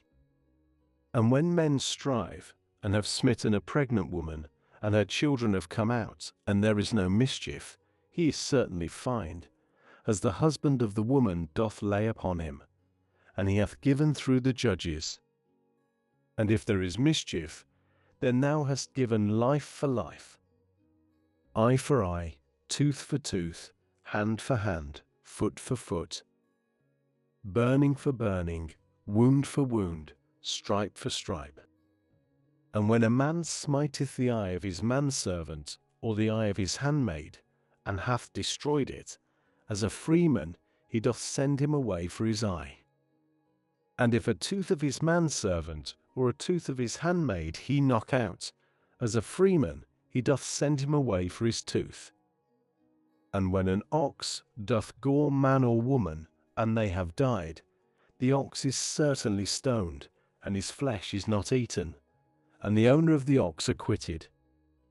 And if the ox is accustomed to gore heretofore, and it hath been testified to its owner, and he doth not watch it, and it hath put to death a man or woman, the ox is stoned, and its owner also is put to death. If atonement is laid upon him, then he hath given the ransom of his life, according to all that is laid upon him. Whether it gore a son or gore a daughter, according to this judgment, it is done to him. If the ox gore a manservant or a handmaid, 30 silver shekels he doth give to their lord, and the ox is stoned. And when a man doth open a pit, or when a man doth dig a pit and doth not cover it, and an ox or ass hath fallen thither. The owner of the pit doth repay, money he doth give back to its owner, and the dead is his. And when a man's ox doth smite the ox of his neighbor, and it hath died, then they have sold the living ox, and halved its money, and also the dead one they do halve. Or, it hath been known that the ox is accustomed to gore heretofore, and its owner doth not watch it, he certainly repayeth ox for ox, and the dead is his. When a man doth steal an ox or sheep, and hath slaughtered it or sold it, 5 of the herd he doth repay for the ox, and 4 of the flock for the sheep. If in the breaking through the thief is found, and he hath been smitten and hath died, there is no blood for him. If the sun hath risen upon him, blood for him, he doth certainly repay. If he have nothing, then he hath been sold for his theft. If the theft is certainly found in his hand alive, whether ox or ass or sheep, double he repayeth. When a man depastureth a field or vineyard, and hath sent out his beast, and it hath pastured in the field of another, the best of his field and the best of his vineyard, he doth repay. When fire goeth forth, and hath found thorns and a stack, or the standing corn, or the field, hath been consumed, he who causeth the burning doth certainly repay. When a man doth give unto his neighbour silver or vessels to keep, and it hath been stolen out of the man's house, if the thief is found, he repayeth double. If the thief is not found, then the master of the house hath been brought near unto God, whether he hath not put forth his hand against the work of his neighbour. For every matter of transgression, for ox, for ass, for sheep, for raiment, for any lost thing of which it is said that it is his, unto God cometh the matter of them both. He whom God doth condemn, he repayeth double to his neighbour. When a man doth give unto his neighbour an ass, or ox, or sheep, or any beast to keep, and it hath died, or hath been hurt, or taken captive, none seeing, an oath of Jehovah is between them both, that he hath not put forth his hand against the work of his neighbour, and its owner hath accepted, and he doth not repay. But if it is certainly stolen from him, he doth repay to its owner. If it is certainly torn, he bringeth it in, a witness. The torn thing he doth not repay. And when a man doth ask from his neighbour, and it hath been hurt or hath died, its owner not being with it, he doth certainly repay. If its owner with it, he doth not repay. If it a hired thing, it hath come for its hire. And when a man doth entice a virgin who not betrothed, and hath lain with her, he doth certainly endow her to himself for a wife. If her father utterly refuse to give her to him, money he doth weigh out according to the dowry of virgins, a which thou dost not keep alive. Whoever lieth with a beast is certainly put to death. He who is sacrificing to a god, save to Jehovah alone, is devoted. And a sojourner thou dost not oppress, nor crush him, for sojourners ye have been in the land of Egypt. Any widow or orphan ye do not afflict. If thou dost really afflict him, surely if he at all cry unto me, I certainly hear his cry. And mine anger hath burned, and I have slain you by the sword, and your wives have been widows, and your sons orphans. If thou dost lend my poor people with thee money, thou art not to him as a usurer, thou dost not lay on him usury. If thou dost at all take in pledge the garment of thy neighbour, during the going in of the sun, thou dost return it to him. For it alone is his covering, it is garment for his skin. wherein doth he lie down? And it hath come to pass, when he doth cry unto me, that I have heard, for I gracious. God, thou dost not revile, and a prince among thy people, thou dost not curse. Thy fullness and thy liquids, thou dost not delay. The firstborn of thy sons, thou dost give to me. So thou dost to thine ox, to thy sheep. 7 days it is with its dam. On the 8th day thou dost give it to me. And ye are holy men to me, and flesh torn in the field ye do not eat. To a dog ye do cast it. Thou dost not lift up a vain report. Thou dost not put thy hand with a wicked man to be a violent witness. Thou art not after many to evil, nor dost thou testify concerning a strife, to turn aside after many, to cause to turn aside. And a poor man thou dost not honor in his strife. When thou meetest thine enemy's ox, or his ass going astray, thou dost certainly turn it back to him. When thou seest the ass of him who is hating thee, crouching under its burden, then thou hast ceased from leaving to it. Thou dost certainly leave with him. Thou dost not turn aside the judgment of thy needy one in his strife. From a false matter thou dost keep far off, and an innocent and righteous man thou dost not slay. For I do not justify a wicked man. And a bribe thou dost not take, for the bribe bindeth the open, and perverteth the words of the righteous. And a sojourner thou dost not oppress, and ye have known the soul of the sojourner, for sojourners ye have been in the land of Egypt. And 6 years thou dost sow thy land, and hast gathered its increase. And the 7th thou dost release it, and hast left it. And the needy of thy people have eaten, and their leaving doth the beast of the field eat. So dost thou to thy vineyard, to thine oliveyard. 6 days thou dost do thy work, and on the 7th day thou dost rest, so that thine ox and thine ass doth rest, and the son of thine handmaid and the sojourner is refreshed. And in all that which I have said unto you, ye do take heed, and the name of other gods ye do not mention. It is not heard on thy mouth. 3 times thou dost keep a feast to me in a year. The feast of unleavened things thou dost keep. 7 days thou dost eat unleavened things, as I have commanded thee, at the time appointed the month of Abib. For in it thou hast come forth out of Egypt, and ye do not appear. My presence empty.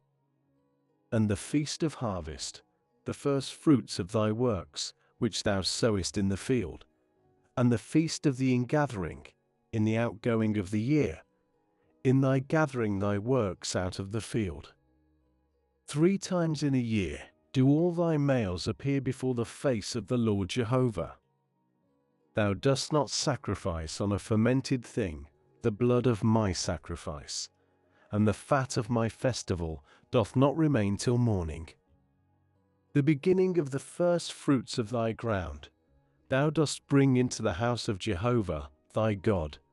Thou dost not boil a kid in its mother's milk. Lo, I am sending a messenger before thee, to keep thee in the way, and to bring thee in unto the place which I have prepared. Be watchful because of his presence, and hearken to his voice.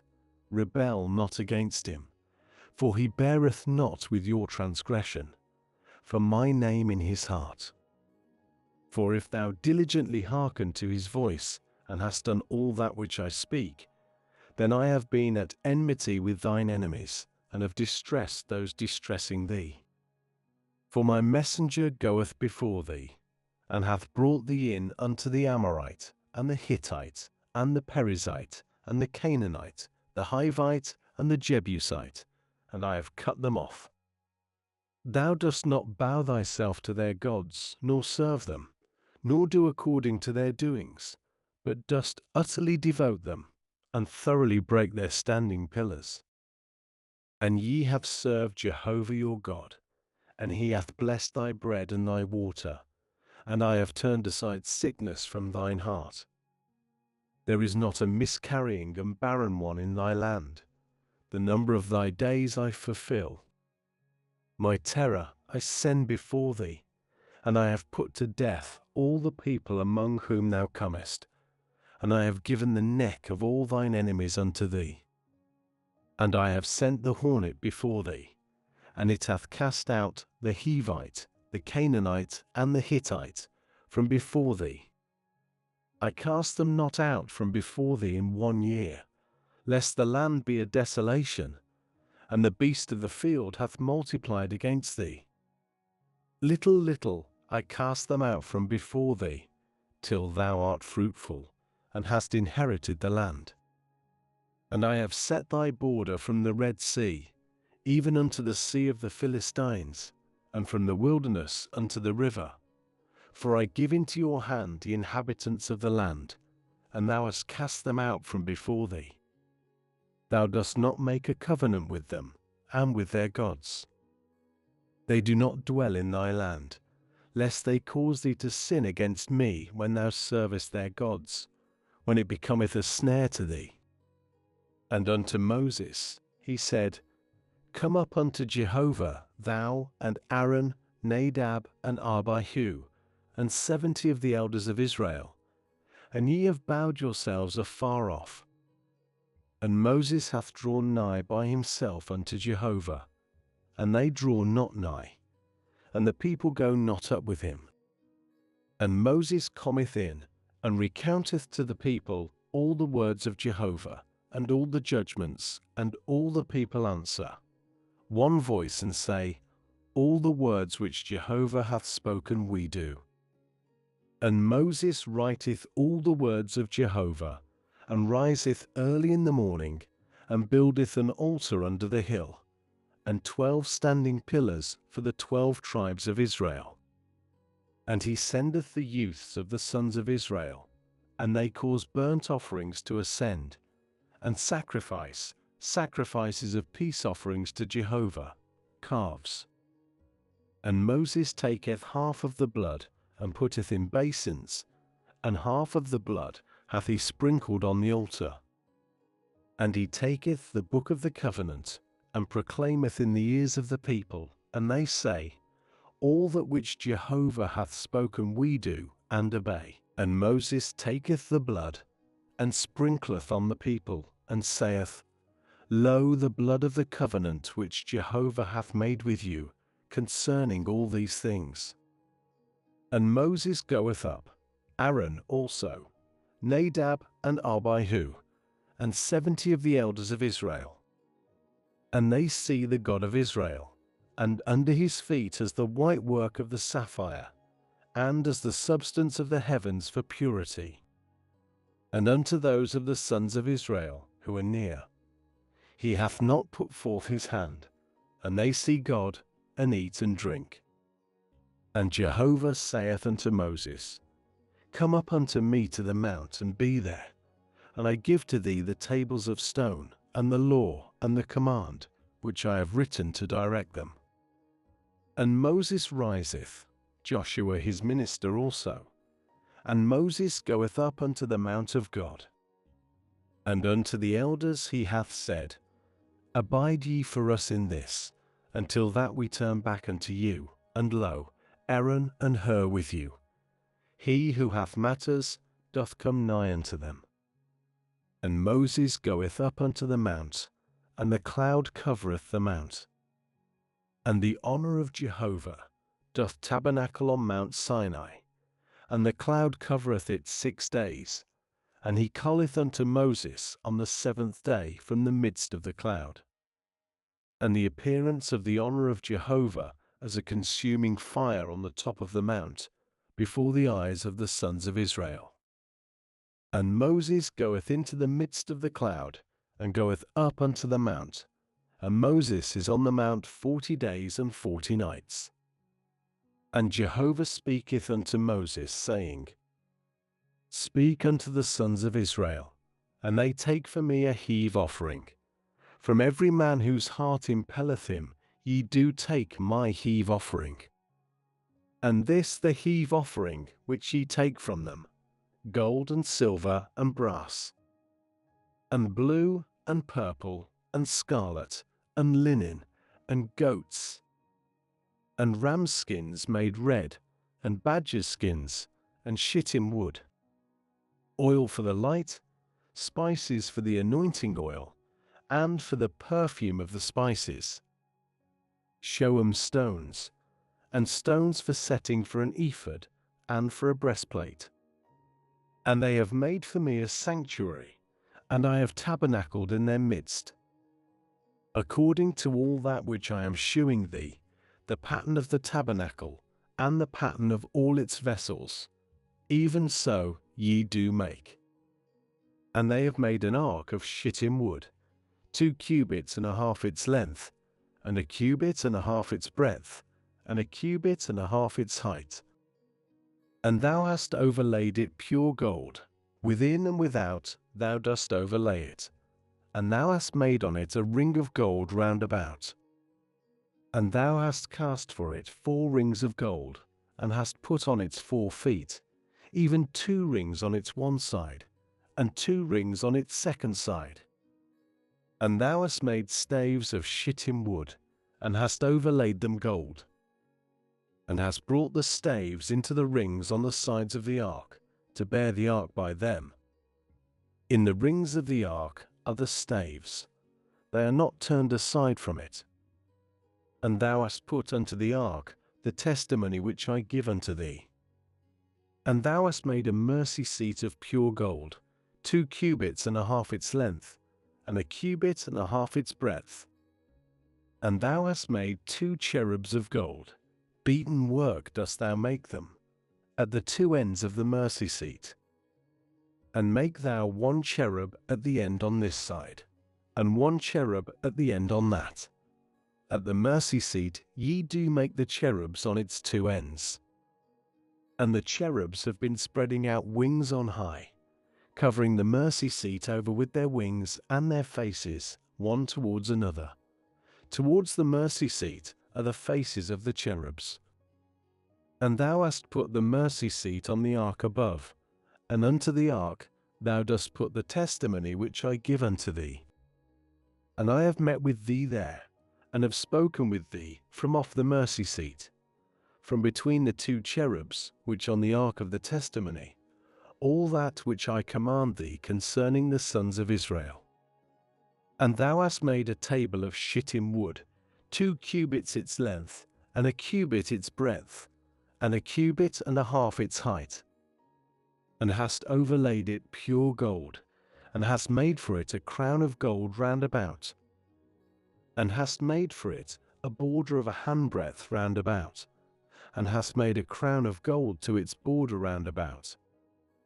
And thou hast made to it 4 rings of gold, and hast put the rings on the 4 corners, which to its 4 feet. Over against the border are the rings for places, for staves to bear the table.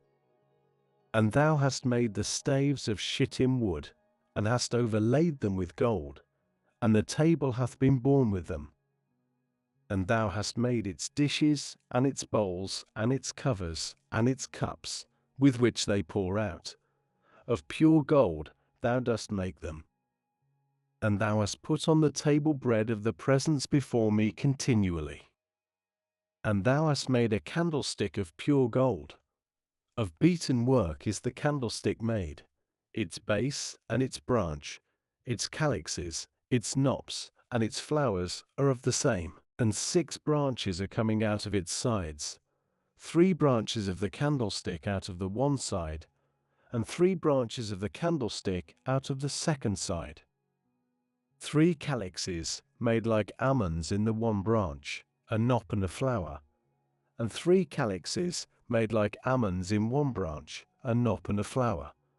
So for the 6 branches which are coming out from the candlestick. And in the candlestick 4 calyxes made like almonds, its knops and its flowers. And a knop under 2 branches of the same, and a knop under 2 branches of the same, and a knop under 2 branches of the same, to the 6 branches which are coming out of the candlestick. Their knops and their branches are of the same, all of it one beaten work of pure gold. And thou hast made its 7 lamps, and hath caused its lights to go up, and it hath given light over against its front. And its snuffers, and its snuff dishes of pure gold. Of a talent of pure gold he doth make it, with all these vessels.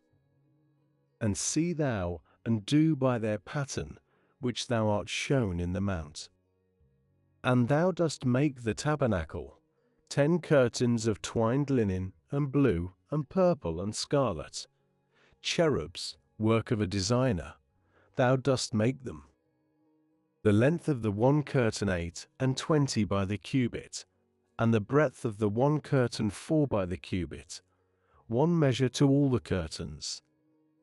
5 of the curtains adjoining one unto another, and 5 curtains adjoining one to another. And thou hast made loops of blue upon the edge of the one curtain, at the end in the joining, and so thou makest in the edge of the outermost curtain, in the joining of the second. 50 loops thou dost make in the one curtain, and 50 loops thou dost make in the edge of the curtain, which in the joining of the second, causing the loops to take hold one unto another. And thou hast made 50 hooks of gold, and hast joined the curtains one to another by the hooks, and the tabernacle hath been one. And thou hast made curtains of goats, for a tent over the tabernacle. Thou dost make 11 curtains. The length of the one curtain 30 by the cubit, and the breadth of the one curtain 4 by the cubit, one measure to the 11 curtains. And thou hast joined the 5 curtains apart, and the 6 curtains apart, and hast doubled the 6 curtains over against the front of the tent. And thou hast made 50 loops on the edge of the one curtain, the outermost in the joining, and 50 loops on the edge of the curtain which is joining the second. And thou hast made 50 hooks of brass, and hast brought in the hooks into the loops, and hast joined the tent, and it hath been one. And the superfluity in the curtains of the tent, the half of the curtain which is superfluous, hath spread over the hinder part of the tabernacle. And the cubit on this side, and the cubit on that, in the superfluity in the length of the curtains of the tent, is spread out over the sides of the tabernacle, on this and on that, to cover it. And thou hast made a covering for the tent, of rams' skins made red, and a covering of badgers' skins above. And thou hast made the boards for the tabernacle of shittim wood standing up. 10 cubits the length of the board, and a cubit and a half the breadth of the one board. 2 handles to the one board, joined one unto another. So thou dost make for all the boards of the tabernacle. And thou hast made the boards of the tabernacle, 20 boards for the south side southward. And 40 sockets of silver thou dost make under the 20 boards, 2 sockets under the one board for its 2 handles, and 2 sockets under the other board for its 2 handles. And for the second side of the tabernacle, for the north side, 20 boards. And their 40 sockets of silver, 2 sockets under the one board, and 2 sockets under another board. And for the sides of the tabernacle westward, thou dost make 6 boards. And 2 boards thou dost make for the corners of the tabernacle in the 2 sides. And they are pairs beneath, and together they are pairs above its head, unto the one ring.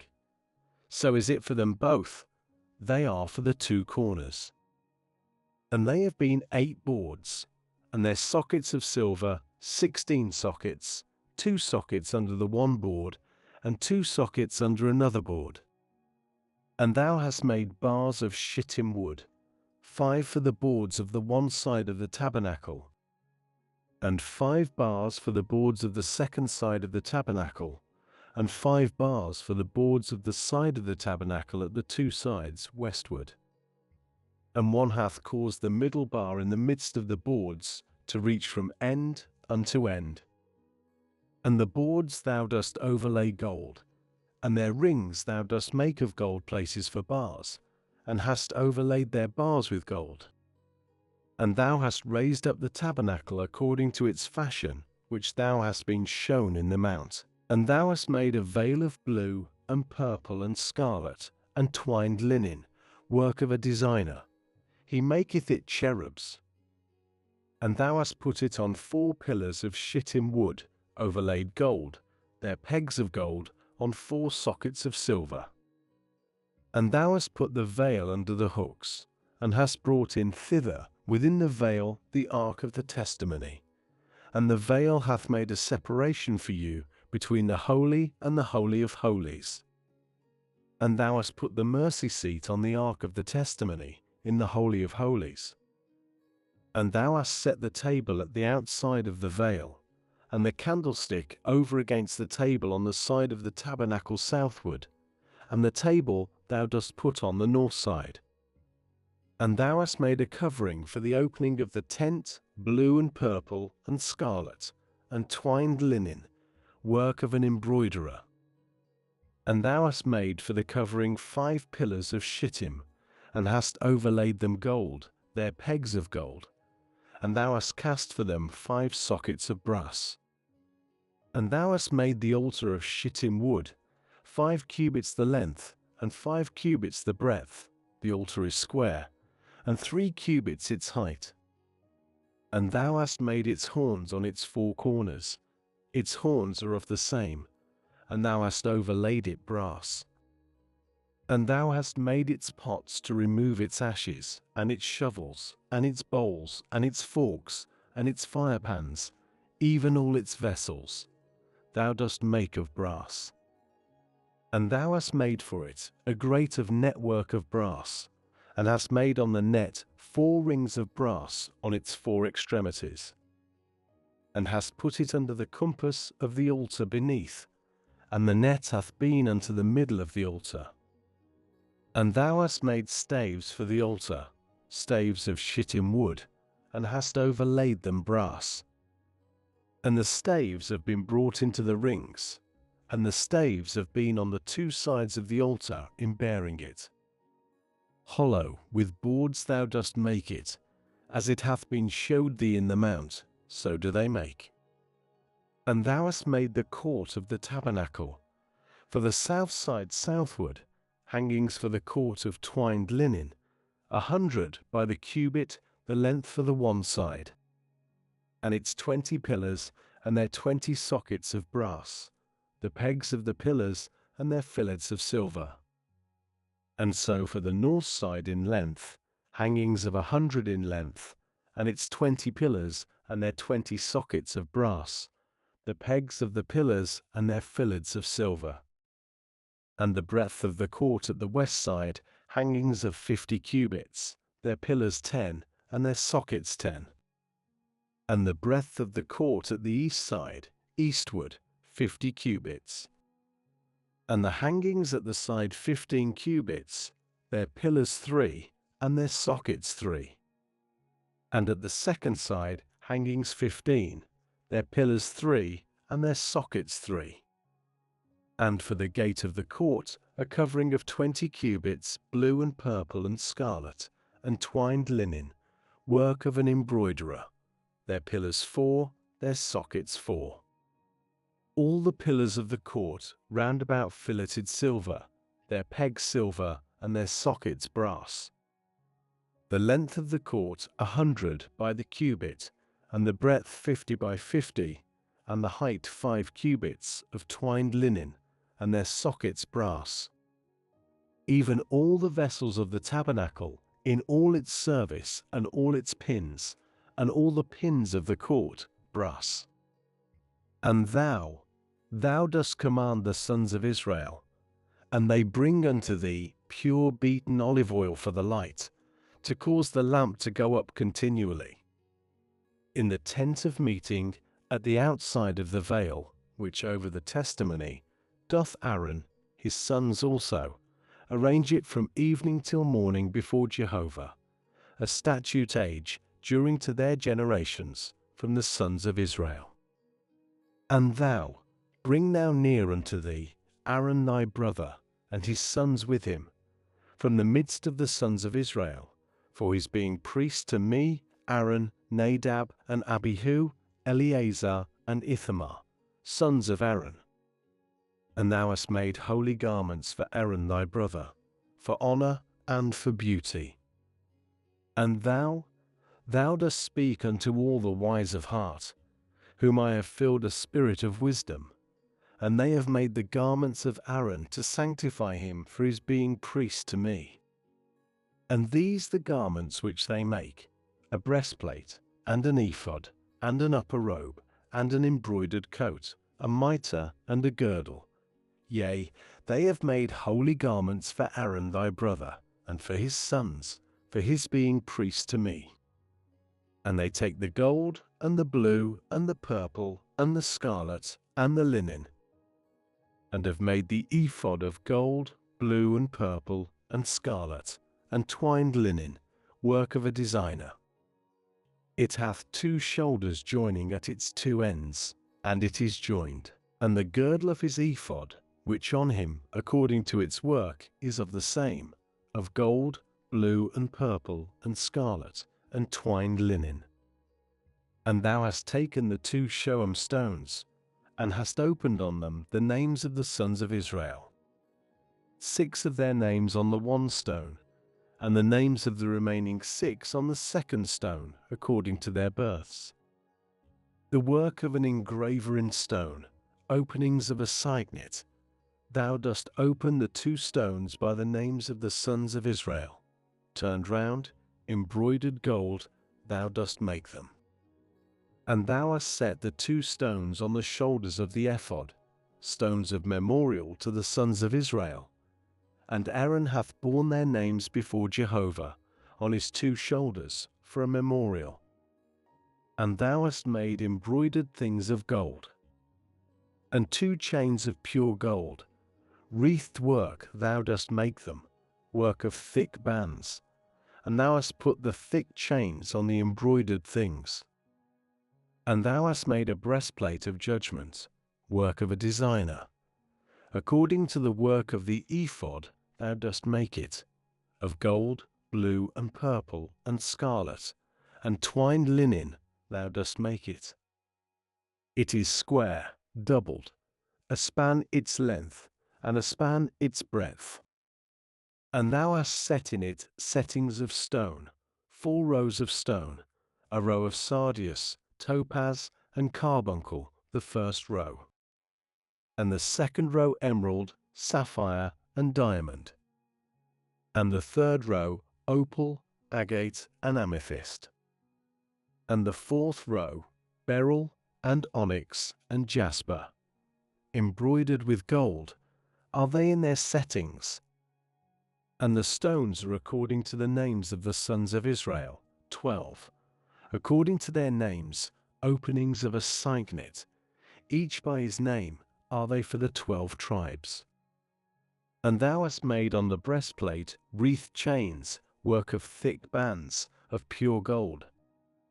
And thou hast made on the breastplate 2 rings of gold, and hast put the 2 rings on the 2 ends of the breastplate.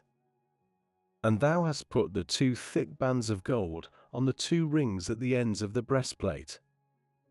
And the 2 ends of the 2 thick bands thou dost put on the 2 embroidered things, and thou hast put on the shoulders of the ephod over against its face. And thou hast made 2 rings of gold, and hast set them on the 2 ends of the breastplate, on its border, which over against the ephod within. And thou hast made 2 rings of gold, and hast put them on the 2 shoulders of the ephod, beneath, over against its front, over against its joining, above the girdle of the ephod. And they bind the breastplate by its rings unto the rings of the ephod with a ribbon of blue, to be above the girdle of the ephod, and the breastplate is not loosed from the ephod. And Aaron hath borne the names of the sons of Israel in the breastplate of judgment, on his heart, in his going in unto the sanctuary, for a memorial before Jehovah continually. And thou hast put unto the breastplate of judgment the lights and the perfections, and they have been on the heart of Aaron, in his going in before Jehovah. And Aaron hath borne the judgment of the sons of Israel on his heart before Jehovah continually. And thou hast made the upper robe of the ephod completely of blue. And the opening for its head hath been in its midst. A border is to its opening round about, work of a weaver. As the opening of a habergeon there is to it, it is not rent. And thou hast made on its hem pomegranates of blue and purple and scarlet, on its hem round about, and bells of gold in their midst round about. A bell of gold and a pomegranate. A bell of gold and a pomegranate on the hems of the upper robe round about. And it hath been on Aaron to minister in, and its sound hath been heard in his coming in unto the sanctuary before Jehovah, and in his going out, and he doth not die. And thou hast made a flower of pure gold, and hast opened on it, openings of a signet, holy to Jehovah. And thou hast put it on a blue ribbon, and it hath been on the mitre, over against the front of the mitre it is. And it hath been on the forehead of Aaron, and Aaron hath borne the iniquity of the holy things which the sons of Israel do hallow, even all their holy gifts. And it hath been on his forehead continually for a pleasing thing for them before Jehovah. And thou hast embroidered the coat of linen, and hast made a mitre of linen, and a girdle thou dost make, work of an embroiderer. And for the sons of Aaron thou dost make coats, and thou hast made for them girdles, yea, bonnets thou dost make for them, for honor and for beauty. And thou hast clothed Aaron thy brother with them, and his sons with him, and hast anointed them, and hast consecrated their hand, and hast sanctified them, and they have been priests to me. And make thou for them linen trousers to cover the naked flesh. They are from the loins, even unto the thighs, and they have been on Aaron and on his sons, in their going in unto the tent of meeting, or in their drawing nigh unto the altar to minister in the sanctuary.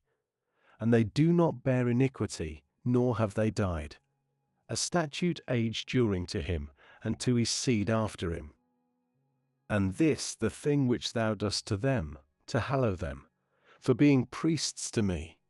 Take 1 bullock, a son of the herd, and 2 rams, perfect ones. And bread unleavened, and cakes unleavened anointed with oil. Of fine wheaten flour thou dost make them. And thou hast put them on 1 basket, and hast brought them near in the basket, also the bullock and the 2 rams.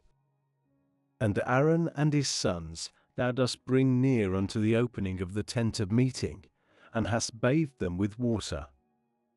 And thou hast taken the garments, and hast clothed Aaron with the coat, and the upper robe of the ephod, and the breastplate, and hast girded him with the girdle of the ephod, and hast set the mitre on his head, and hast put the holy crown on the mitre, and hast taken the anointing oil, and hast poured on his head, and hast anointed him.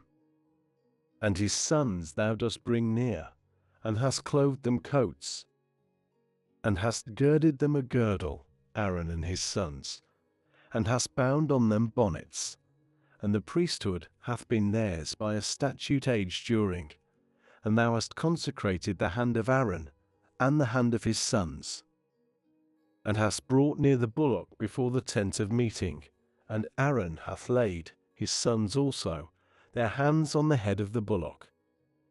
And thou hast slaughtered the bullock before Jehovah, at the opening of the tent of meeting, and hast taken of the blood of the bullock, and hast put on the horns of the altar with thy finger, and all the blood thou dost pour out at the foundation of the altar.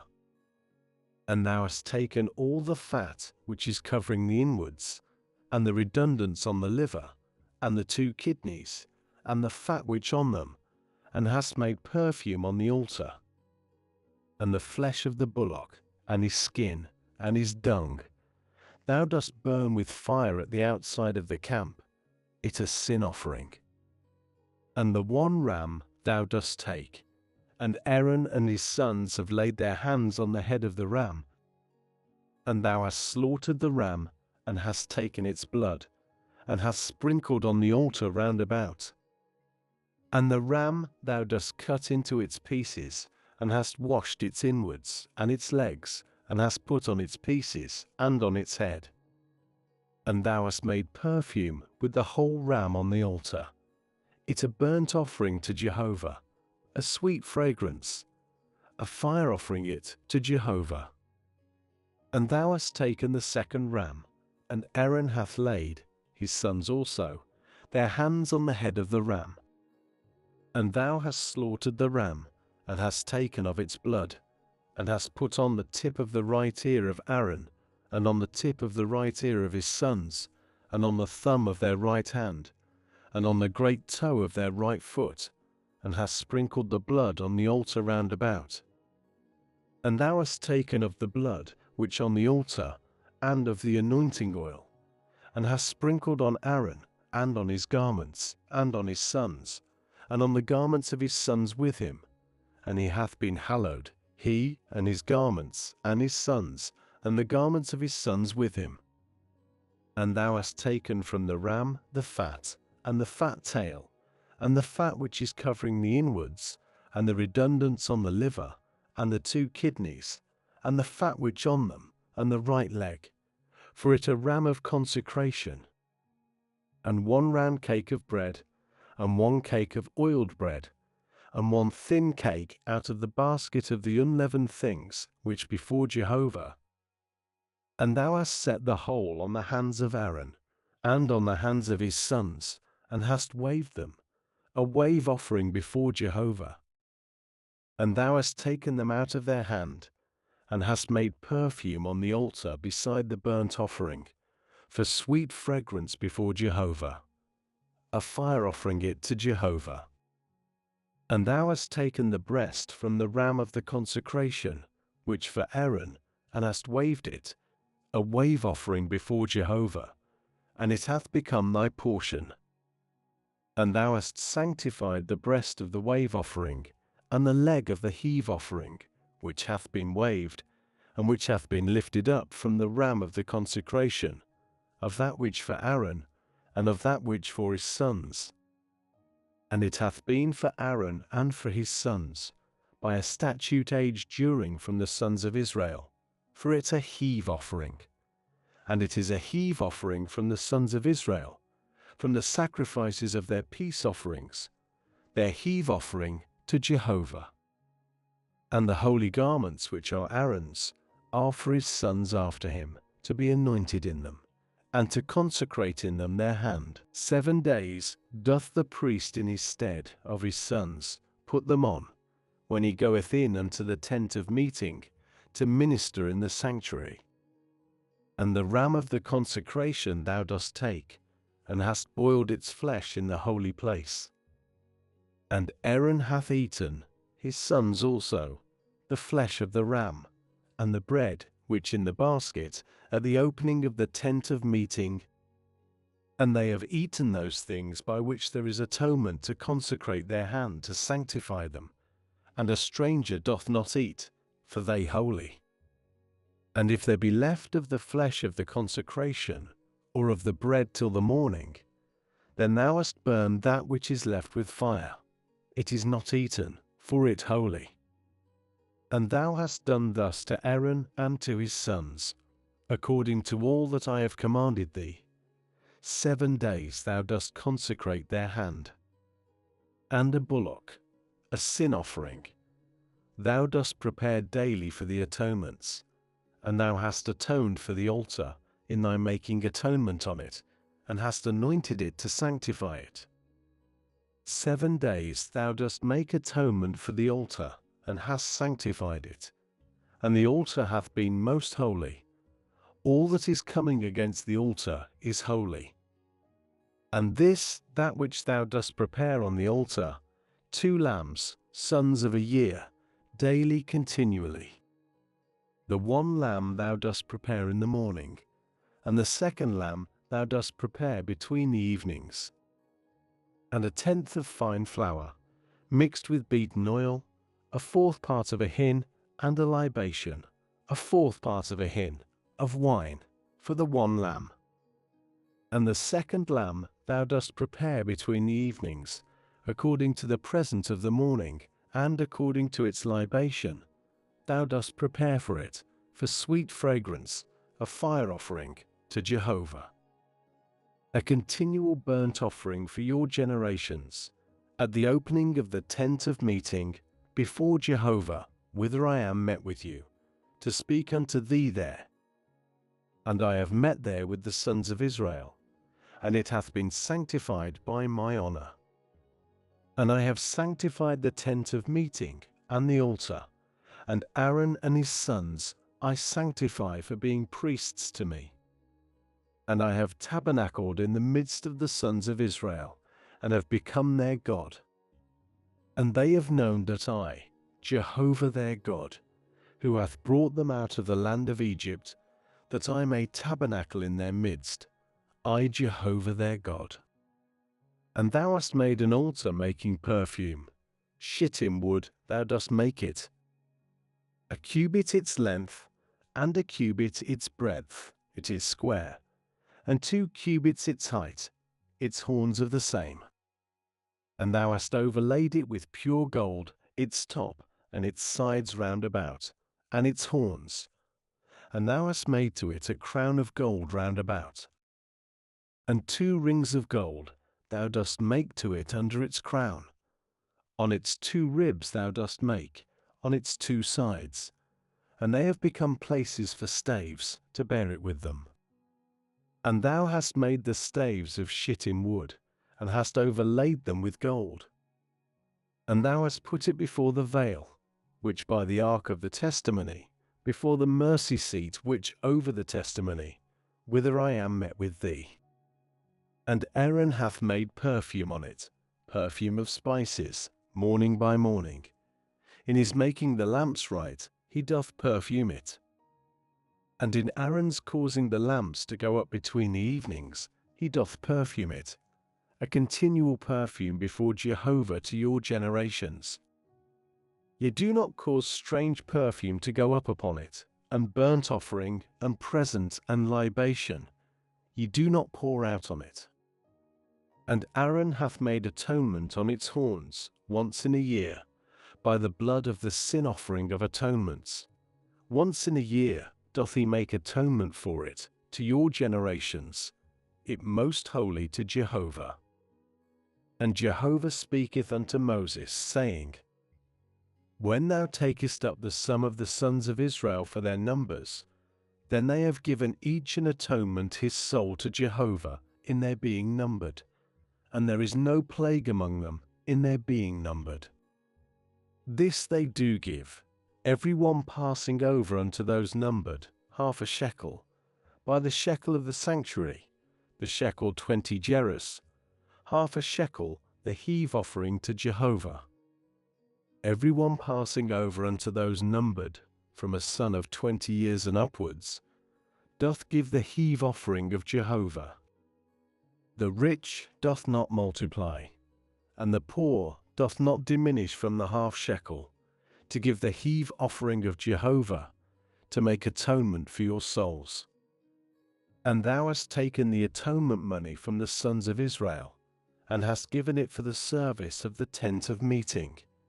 And it hath been to the sons of Israel for a memorial before Jehovah, to make atonement for your souls. And Jehovah speaketh unto Moses, saying, And thou hast made a laver of brass, and its base of brass, for washing. And thou hast put it between the tent of meeting and the altar, and hast put water there, and Aaron and his sons have washed at it their hands and their feet. In their going in unto the tent of meeting they wash water, and die not. Or in their drawing nigh unto the altar to minister, to perfume a fire offering to Jehovah. Then they have washed their hands and their feet, and they die not. And it hath been to them a statute age during, to him and to his seed to their generations. And Jehovah speaketh unto Moses, saying, And thou, take to thyself principal spices, wild honey, 500, and spice cinnamon, the half of that, 250, and spice cane, 250, and cassia, 500, by the shekel of the sanctuary, and olive oil a hin. And thou hast made it a holy anointing oil, a compound mixture, work of a compounder. It is a holy anointing oil. And thou hast anointed with it the tent of meeting, and the ark of the testimony, and the table and all its vessels, and the candlestick and its vessels, and the altar of perfume, and the altar of burnt offering and all its vessels, and the laver and its base. And thou hast sanctified them, and they have been most holy. All that is coming against them is holy. And Aaron and his sons thou dost anoint, and hast sanctified them for being priests to me. And unto the sons of Israel thou dost speak, saying, A holy anointing oil is this to me, to your generations. On flesh of man it is not poured, and with its proper proportion ye make none like it. It holy. It is holy to you.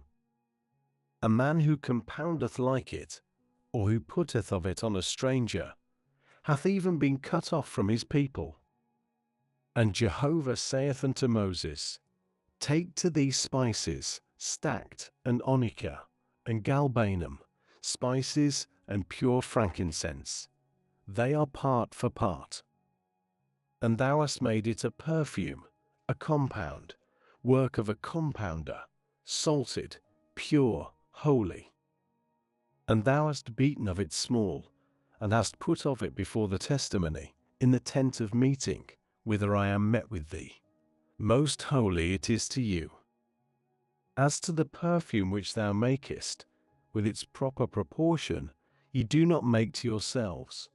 Holy it is to thee, to Jehovah. A man who maketh like it, to be refreshed by it, hath even been cut off from his people. And Jehovah speaketh unto Moses, saying, See, I have called by name Bezaleel, son of Uri, son of Hur, of the tribe of Judah.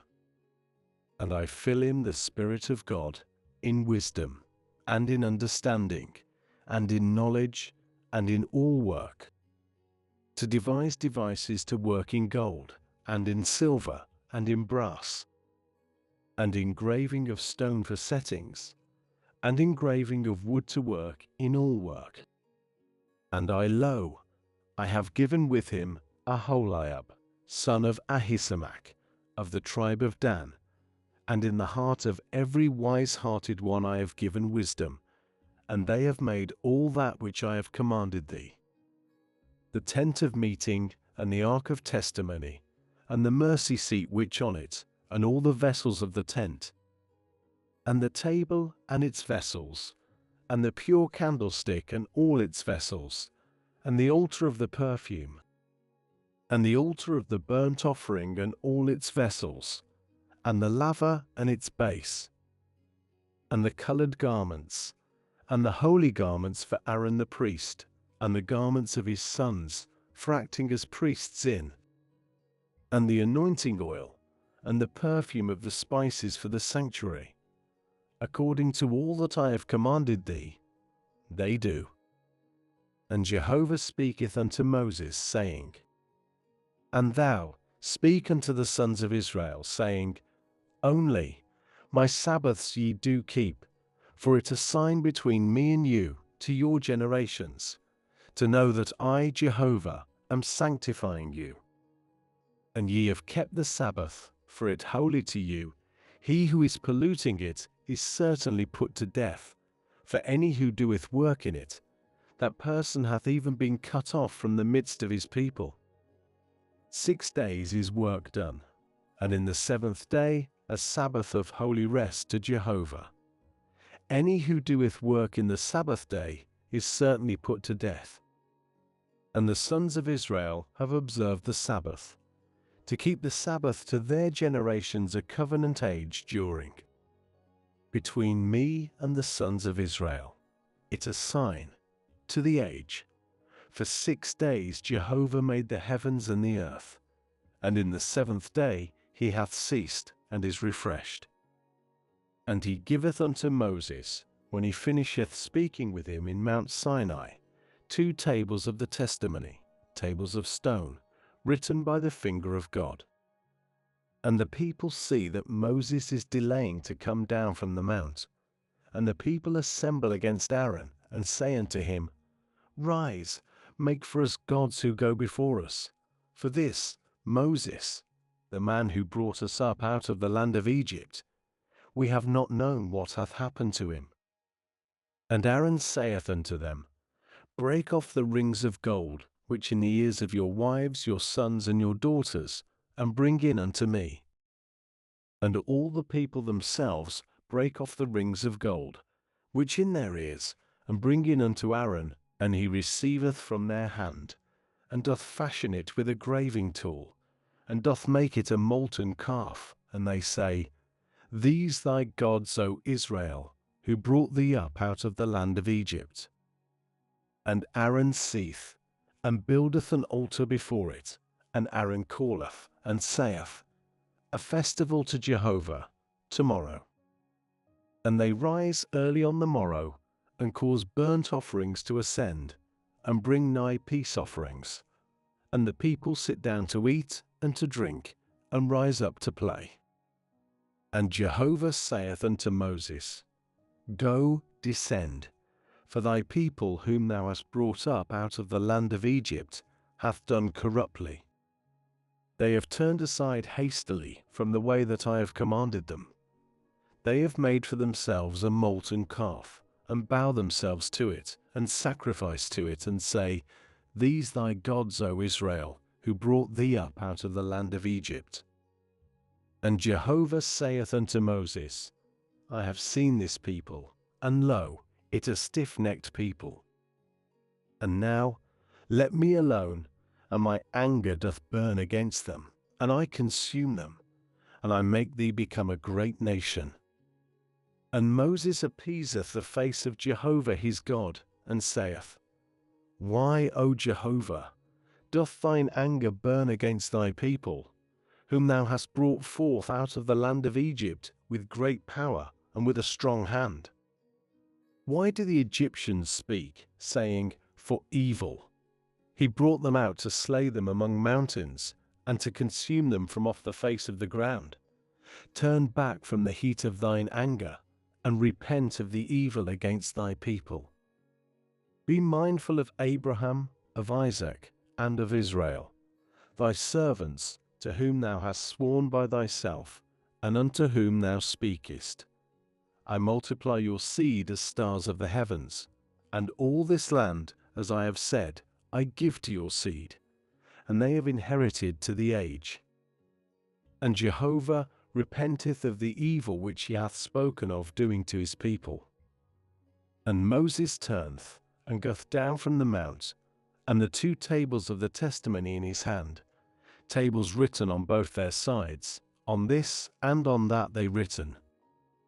And the tables are the work of God, and the writing is the writing of God, graven on the tables. And Joshua heareth the voice of the people in their shouting, and saith unto Moses, A noise of battle in the camp. And he saith, It is not the voice of the crying of might, nor is it the voice of the crying of weakness, a voice of singing I am hearing. And it cometh to pass, when he hath drawn near unto the camp, that he seeth the calf, and the dancing, and the anger of Moses burneth, and he casteth out of his hands the tables, and breaketh them under the mount. And he taketh the calf which they have made, and burneth with fire, and grindeth until small, and scattereth on the face of the waters, and causeth the sons of Israel to drink. And Moses saith unto Aaron, What hath this people done to thee, that thou hast brought in upon it a great sin? And Aaron saith, Let not the anger of my Lord burn. Thou hast known the people that it in evil. And they say to me, Make for us gods, who go before us. For this Moses, the man who brought us up out of the land of Egypt, we have not known what hath happened to him. And I say to them, Whoso hath gold, let them break off, and they give to me, and I cast it into the fire, and this calf cometh out.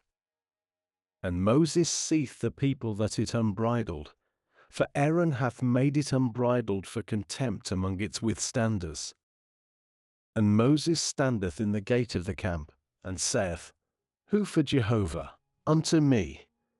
And all the sons of Levi are gathered unto him. And he saith to them, Thus said Jehovah, God of Israel, Put each his sword by his thigh, pass over and turn back from gate to gate through the camp, and slay each his brother, and each his friend, and each his relation. And the sons of Levi do according to the word of Moses, and there fall of the people on that day about 3,000 men. And Moses saith, Consecrate your hand today to Jehovah, for a man against his son, and against his brother, so as to bring on you today a blessing. And it cometh to pass, on the morrow, that Moses saith unto the people, Yea, ye have sinned a great sin. And now I go up unto Jehovah, if so be I atone for your sin. And Moses turneth back unto Jehovah, and saith, O this people hath sinned a great sin, that they make to themselves a god of gold. And now, if thou takest away their sin, and if not, blot me, I pray thee, out of thy book which thou hast written. And Jehovah saith unto Moses, Whoso hath sinned against me, I blot him out of my book. And now, go, lead the people whithersoever I have spoken to thee of. Lo, my messenger goeth before thee, and in the day of my charging, then I have charged upon them their sin. And Jehovah plagueth the people, because they made the calf which Aaron made. And Jehovah speaketh unto Moses, Go, ascend from this, thou and the people, whom thou hast brought up out of the land of Egypt, unto the land which I have sworn to Abraham, to Isaac, and to Jacob, saying, To thy seed I give it.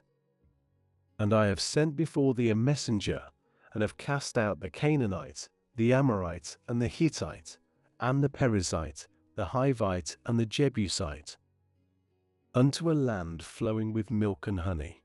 For I do not go up in thy midst, for thou a stiff-necked people, lest I consume thee in the way. And the people hear this sad thing, and mourn, and none put his ornaments on him. And Jehovah saith unto Moses, Say unto the sons of Israel, Ye a stiff-necked people, one moment, I come up into thy midst, and have consumed thee. And now, put down thine ornaments from off thee, and I know what I do to thee. And the sons of Israel take off their ornaments at Mount Horeb. And Moses taketh the tent, and hath stretched it out at the outside of the camp, afar off from the camp, and hath called it, Tent of Meeting. And it hath come to pass, every one seeking Jehovah goeth out unto the tent of meeting, which at the outside of the camp. And it hath come to pass, at the going out of Moses unto the tent, all the people rise and have stood, each at the opening of his tent, and have looked expectingly after Moses, until his going into the tent. And it hath come to pass, at the going in of Moses to the tent, the pillar of the cloud cometh down, and hath stood at the opening of the tent, and he hath spoken with Moses. And all the people have seen the pillar of the cloud standing at the opening of the tent. And all the people have risen and bowed themselves, each at the opening of his tent. And Jehovah hath spoken unto Moses face unto face, as a man speaketh unto his friend. And he hath turned back unto the camp, and his minister Joshua, son of Nun, a youth, departeth not out of the tent. And Moses saith unto Jehovah, See, thou art saying unto me, Bring up this people, and thou hast not caused me to know whom thou dost send with me. And thou hast said, I have known thee by name, and also thou hast found grace in mine eyes.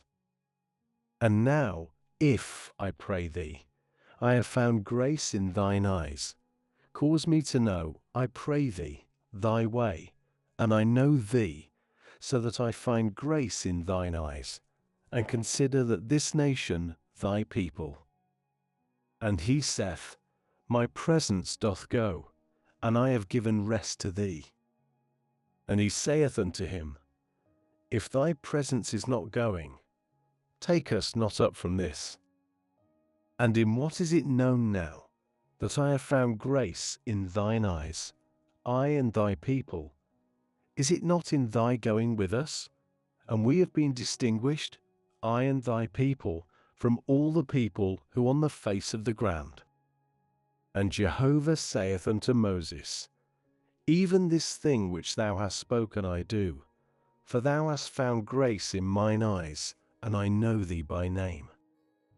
And he saith, Shew me, I pray thee, thine honour. And he saith, I cause all my goodness to pass before thy face, and have called concerning the name of Jehovah before thee, and favoured him whom I favour, and loved him whom I love.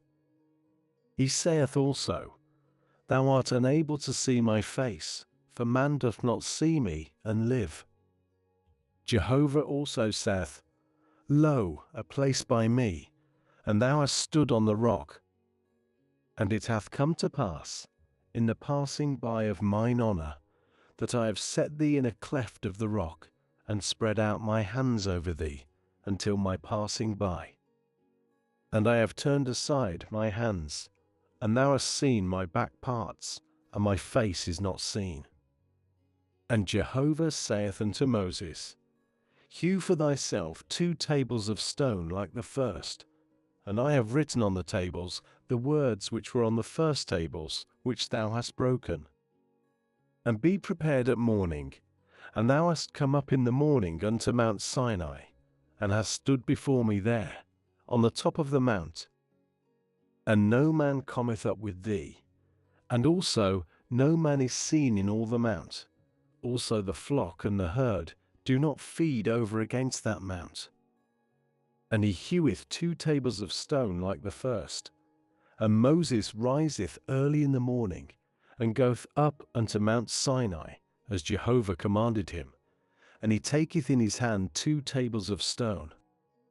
And Jehovah cometh down in a cloud, and stationeth himself with him there, and calleth in the name of Jehovah.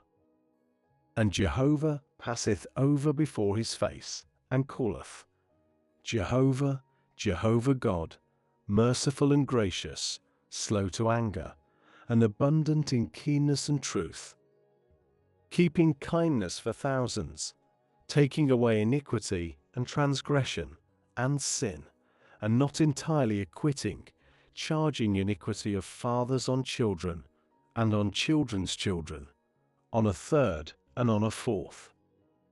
And Moses hasteth, and boweth to the earth, and doth obeisance, and saith, If I pray thee, I have found grace in thine eyes, O my Lord, let my Lord, I pray thee, go in our midst, for it a stiff-necked people.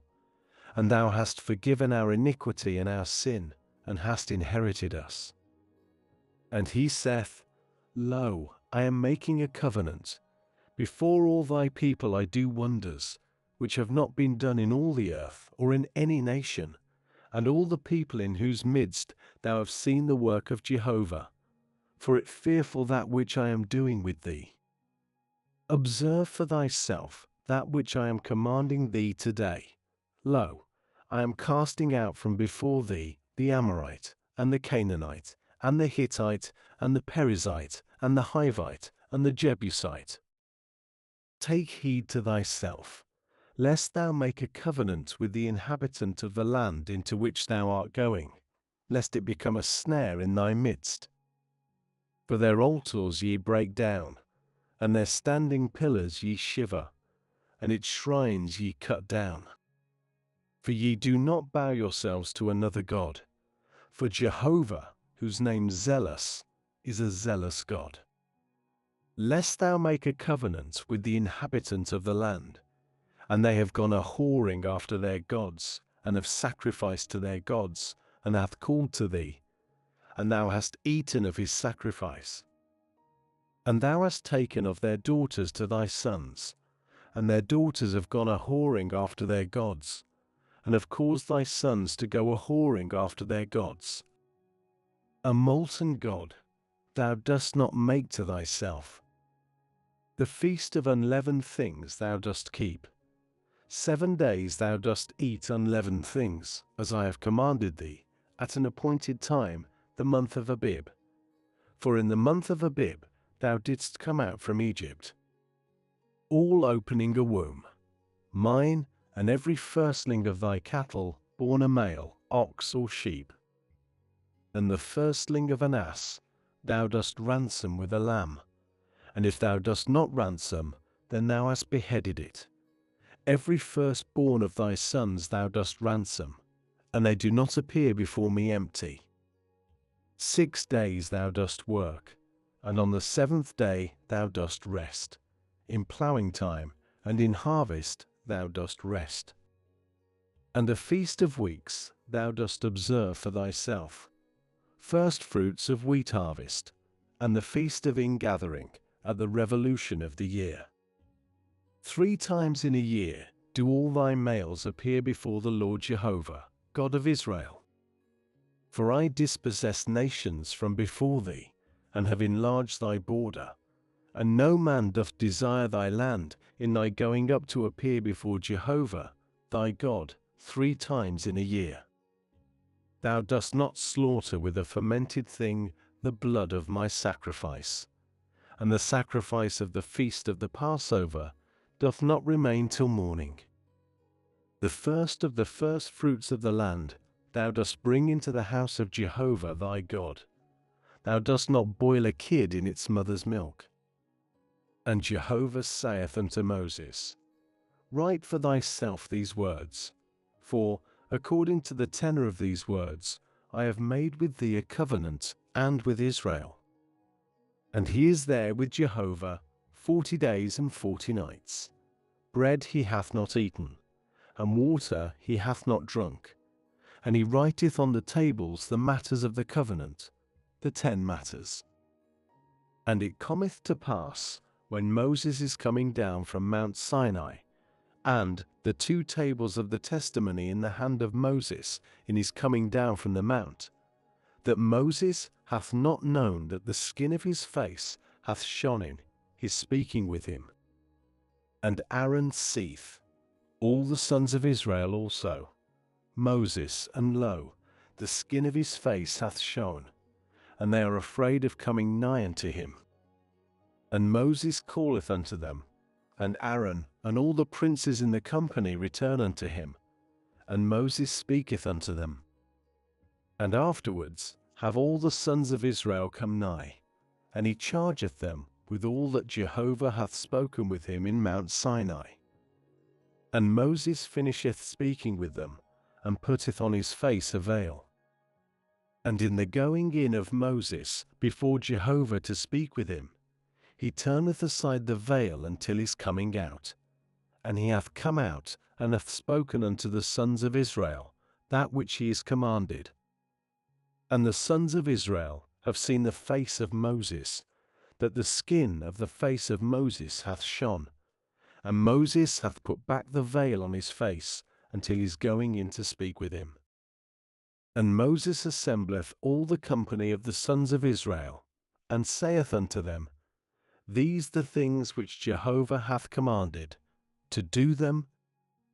6 days is work done, and on the 7th day there is to you a holy, a Sabbath of rest to Jehovah. Any who doeth work in it is put to death. Ye do not burn a fire in any of your dwellings on the Sabbath day. And Moses speaketh unto all the company of the sons of Israel, saying, This the thing which Jehovah hath commanded, saying, Take ye from among you a heave offering to Jehovah. Every one whose heart willing doth bring it, the heave offering of Jehovah, gold and silver and brass, and blue, and purple, and scarlet, and linen, and goats, and rams' skins made red, and badgers' skins, and shittim wood, and oil for the light, and spices for the anointing oil, and for the spice perfume, and shoham stones, and stones for settings, for an ephod, and for a breastplate. And all the wise-hearted among you come in, and make all that Jehovah hath commanded. The tabernacle, its tent, and its covering, its hooks, and its boards, its bars, its pillars, and its sockets. The ark and its staves, the mercy seat, and the veil of the covering. The table and its staves, and all its vessels, and the bread of the presence. And the candlestick for the light, and its vessels, and its lamps, and the oil for the light. And the altar of perfume, and its staves, and the anointing oil, and the spice perfume, and the covering of the opening, at the opening of the tabernacle.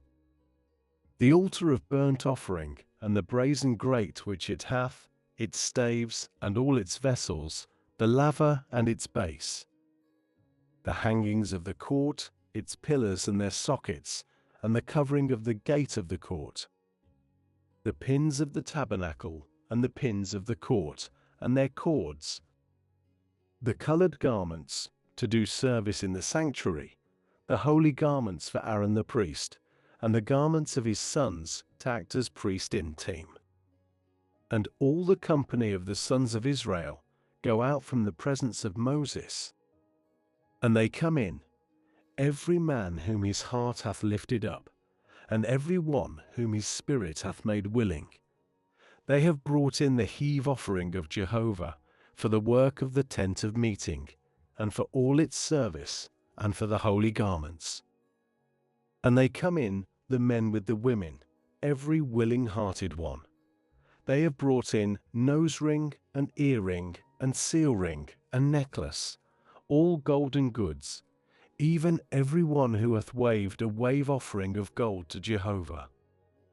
And every man with whom hath been found blue and purple and scarlet and linen and goats and ram skins made red and badger skins have brought in. Every one lifting up a heave offering of silver and brass have brought in the heave offering of Jehovah. And every one with whom hath been found shittim wood for any work of the service brought in. And every wise-hearted woman hath spun with her hands, and they bring in yarn, the blue and the purple, the scarlet and the linen.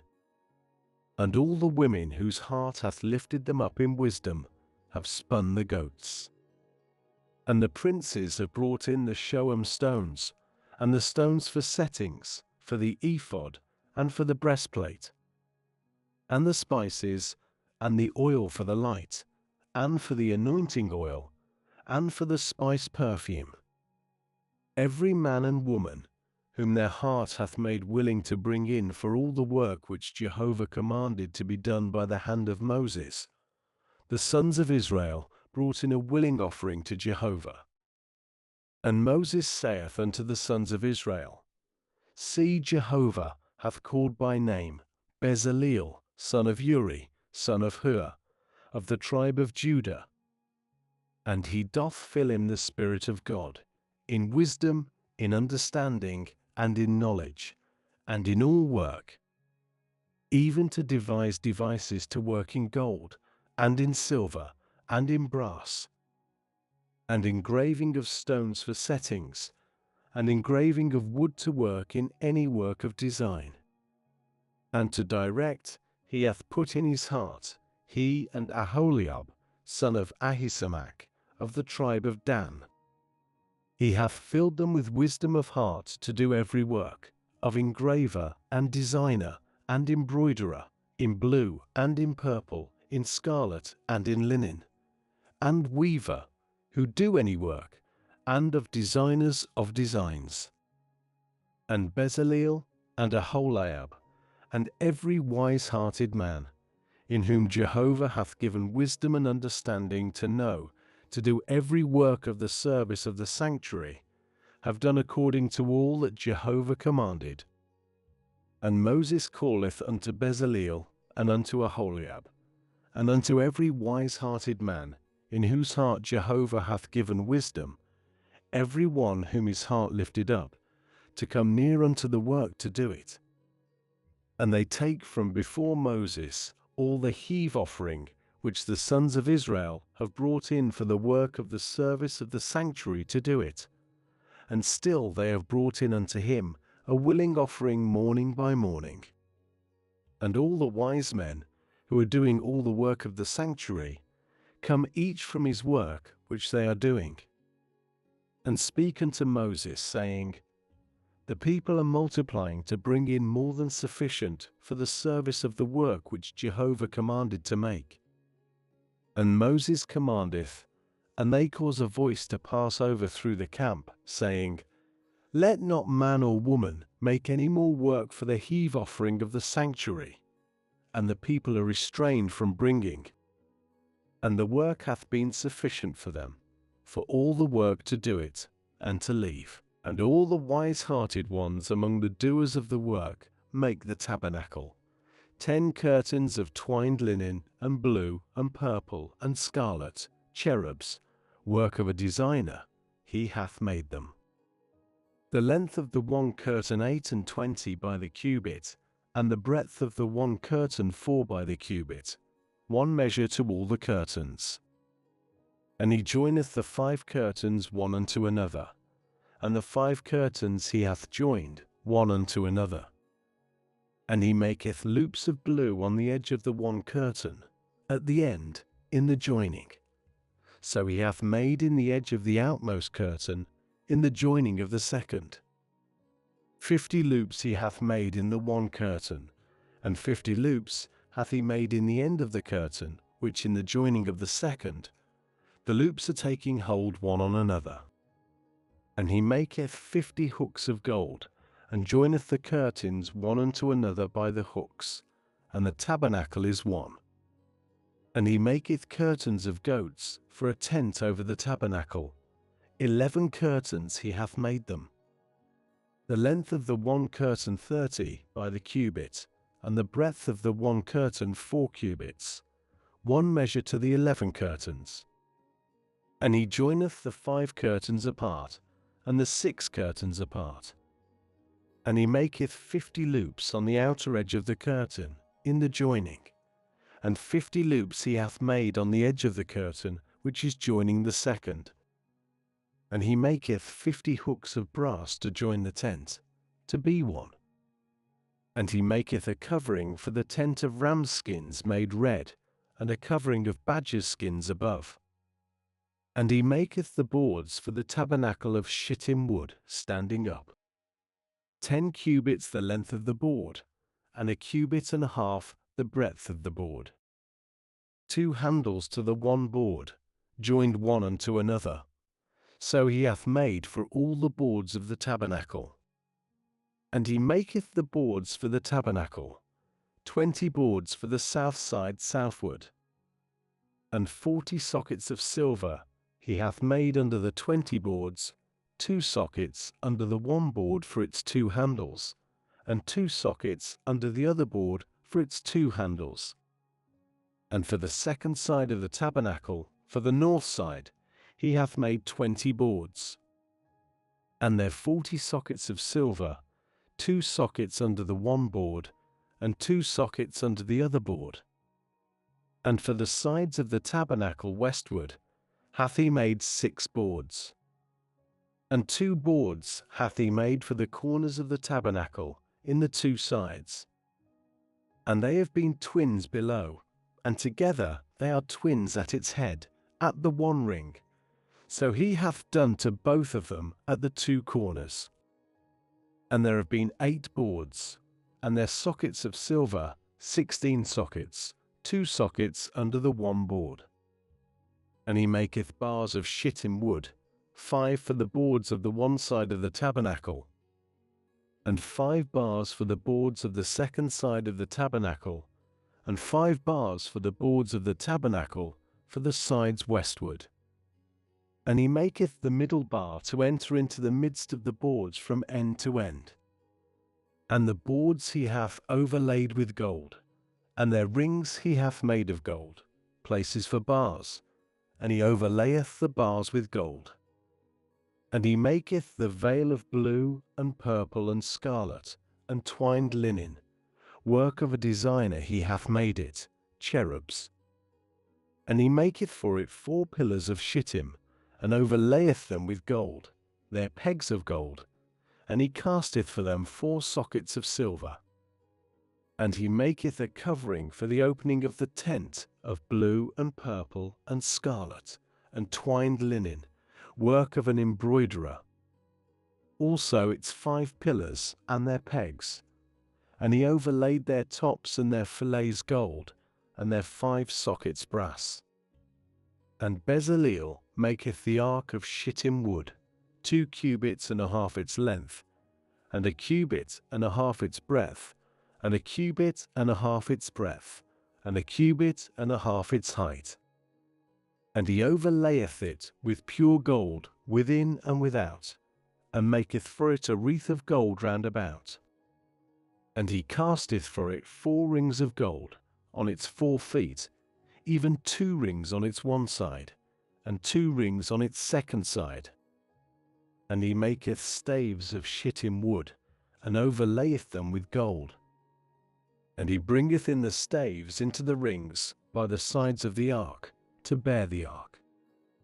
And he maketh a mercy seat of pure gold, 2 cubits and a half its length, and a cubit and a half its breadth. And he maketh 2 cherubs of gold, of beaten work he hath made them, at the 2 ends of the mercy seat. 1 cherub at the end on this, and 1 cherub at the end on that.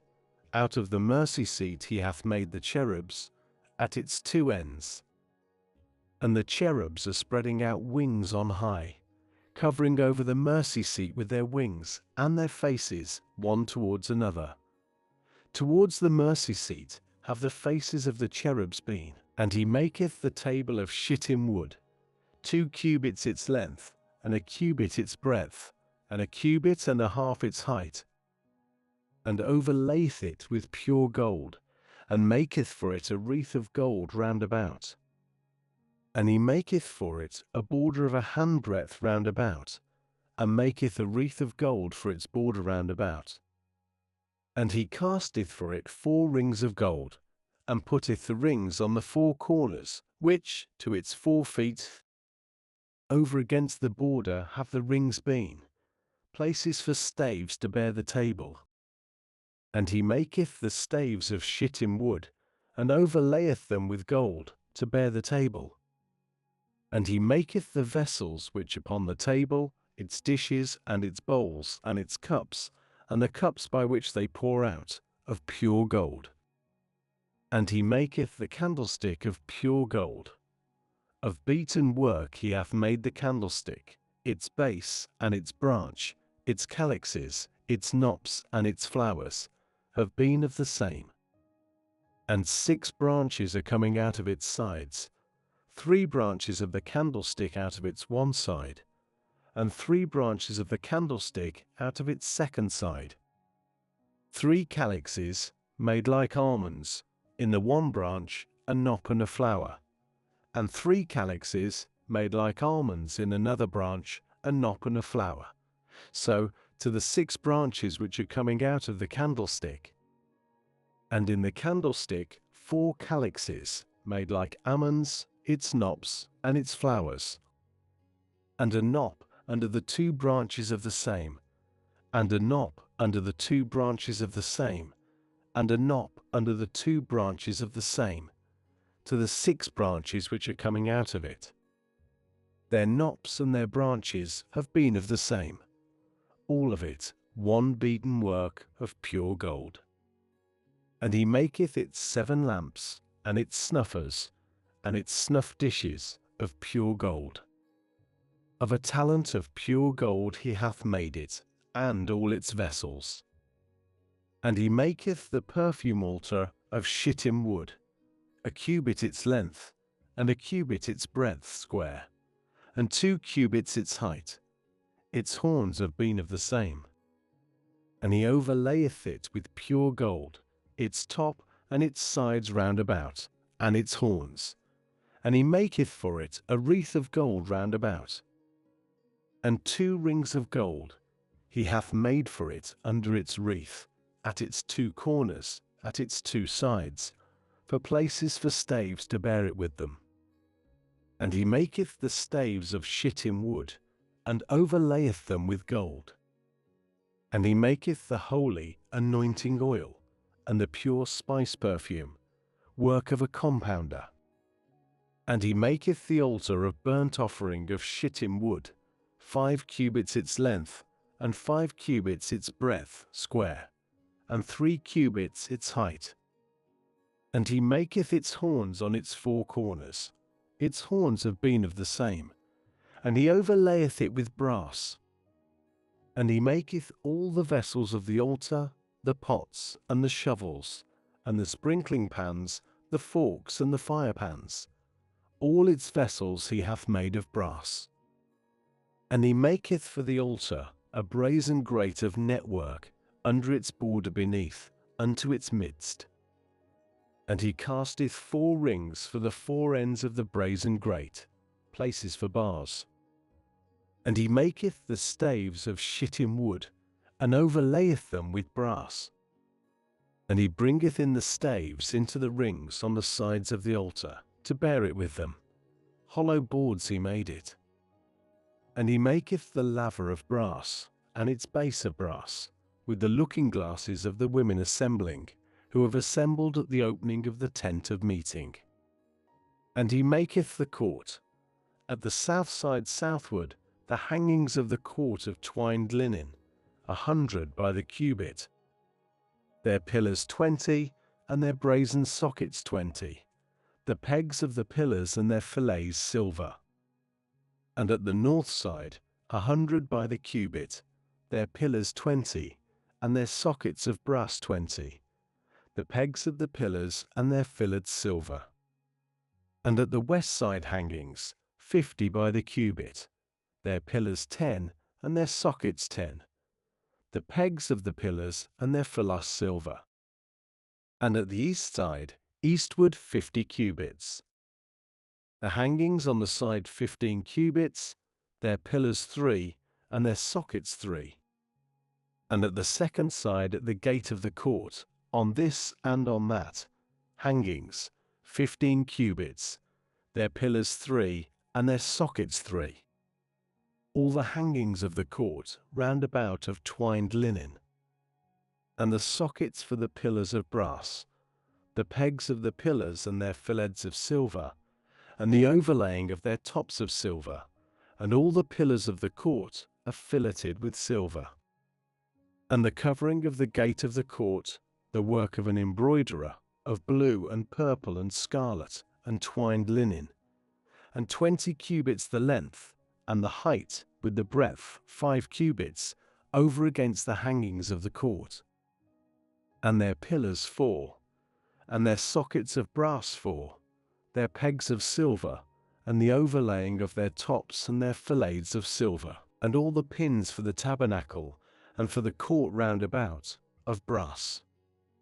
These are the numberings of the tabernacle of testimony, which hath been numbered by the command of Moses, the service of the Levites, by the hand of Ithamar, son of Aaron the priest. And Bezaleel, son of Uri, son of Hur, of the tribe of Judah, hath made all that Jehovah commanded Moses.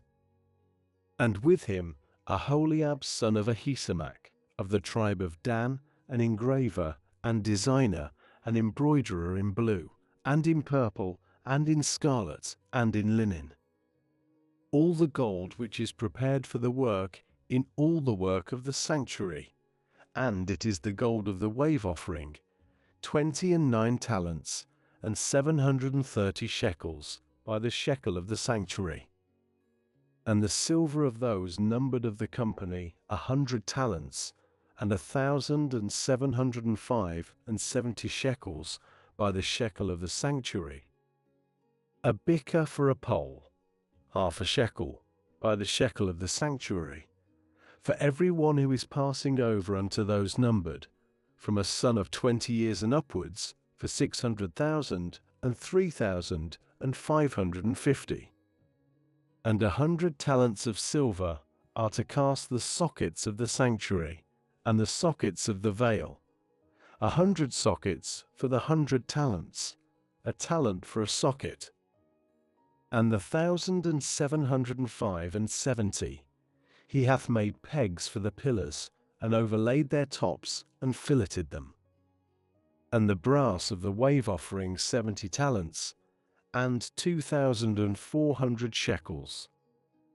And he maketh with it the sockets of the opening of the tent of meeting, and the brazen altar, and the brazen grate which it hath, and all the vessels of the altar, and the sockets of the court round about, and the sockets of the gate of the court, and all the pins of the tabernacle, and all the pins of the court round about.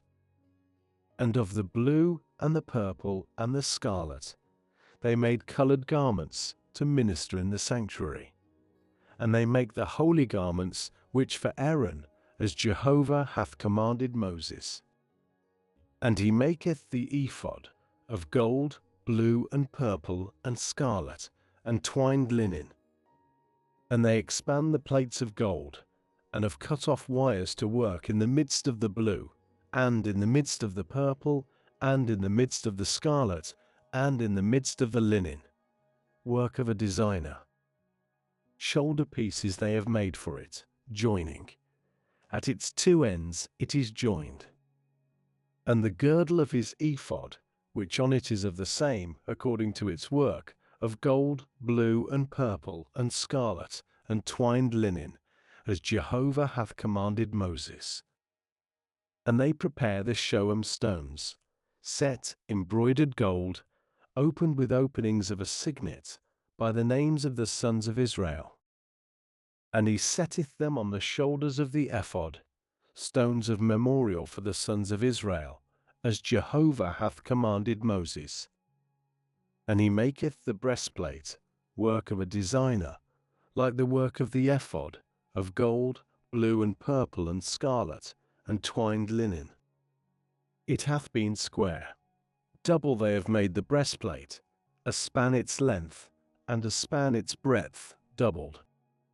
And they fill in it 4 rows of stones, a row of a sardius, a topaz, and a carbuncle, the one row. And the second row an emerald, a sapphire, and a diamond.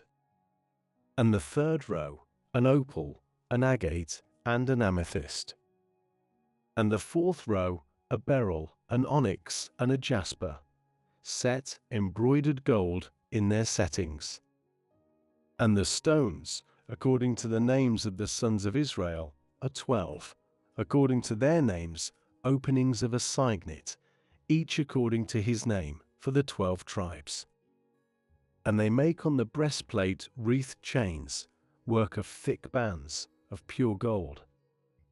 And they make 2 embroidered things of gold, and 2 rings of gold, and put the 2 rings on the 2 ends of the breastplate.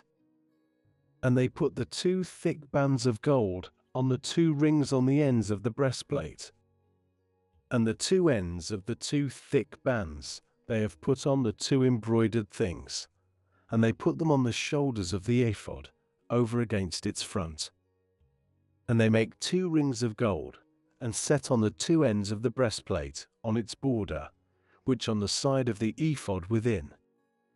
And they make 2 rings of gold, and put them on the 2 shoulders of the ephod below, over against its front, over against its joining, above the girdle of the ephod. And they bind the breastplate by its rings unto the rings of the ephod, with a ribbon of blue, to be above the girdle of the ephod, and the breastplate is not loosed from off the ephod, as Jehovah hath commanded Moses. And he maketh the upper robe of the ephod, work of a weaver, completely of blue. And the opening of the upper robe in its midst, as the opening of a habergeon, a border to its opening round about, it is not rent. And they make on the hems of the upper robe pomegranates of blue and purple and scarlet twined. And they make bells of pure gold, and put the bells in the midst of the pomegranates, on the hems of the upper robe round about, in the midst of the pomegranates. A bell and a pomegranate, a bell and a pomegranate, on the hems of the upper robe round about, to minister in, as Jehovah hath commanded Moses. And they make the coats of linen, work of a weaver, for Aaron and for his sons, and the mitre of linen, and the beautiful bonnets of linen, and the linen trousers of twined linen, and the girdle of twined linen, and blue, and purple, and scarlet, work of an embroiderer, as Jehovah hath commanded Moses.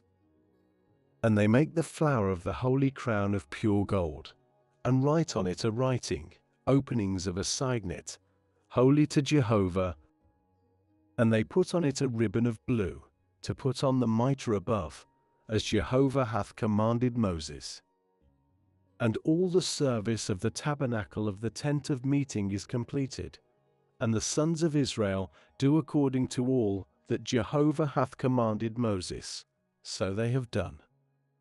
And they bring in the tabernacle unto Moses, the tent, and all its vessels, its hooks, its boards, its bars, and its pillars, and its sockets, and the covering of ram skins, which are made red, and the covering of badger skins, and the veil of the covering, the ark of the testimony and its staves, and the mercy seat, the table, all its vessels, and the bread of the presence, the pure candlestick, its lamps, the lamps of arrangement, and all its vessels, and the oil for the light, and the golden altar, and the anointing oil, and the spice perfume, and the covering of the opening of the tent, the brazen altar, and the brazen grate, which it hath, its staves, and all its vessels, the laver and its base, the hangings of the court, its pillars, and its sockets,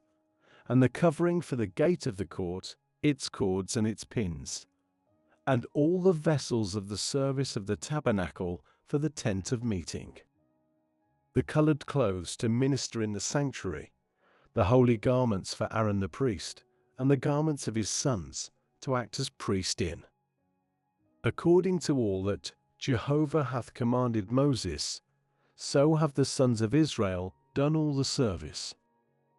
And Moses seeth all the work, and lo, they have done it as Jehovah hath commanded, so they have done.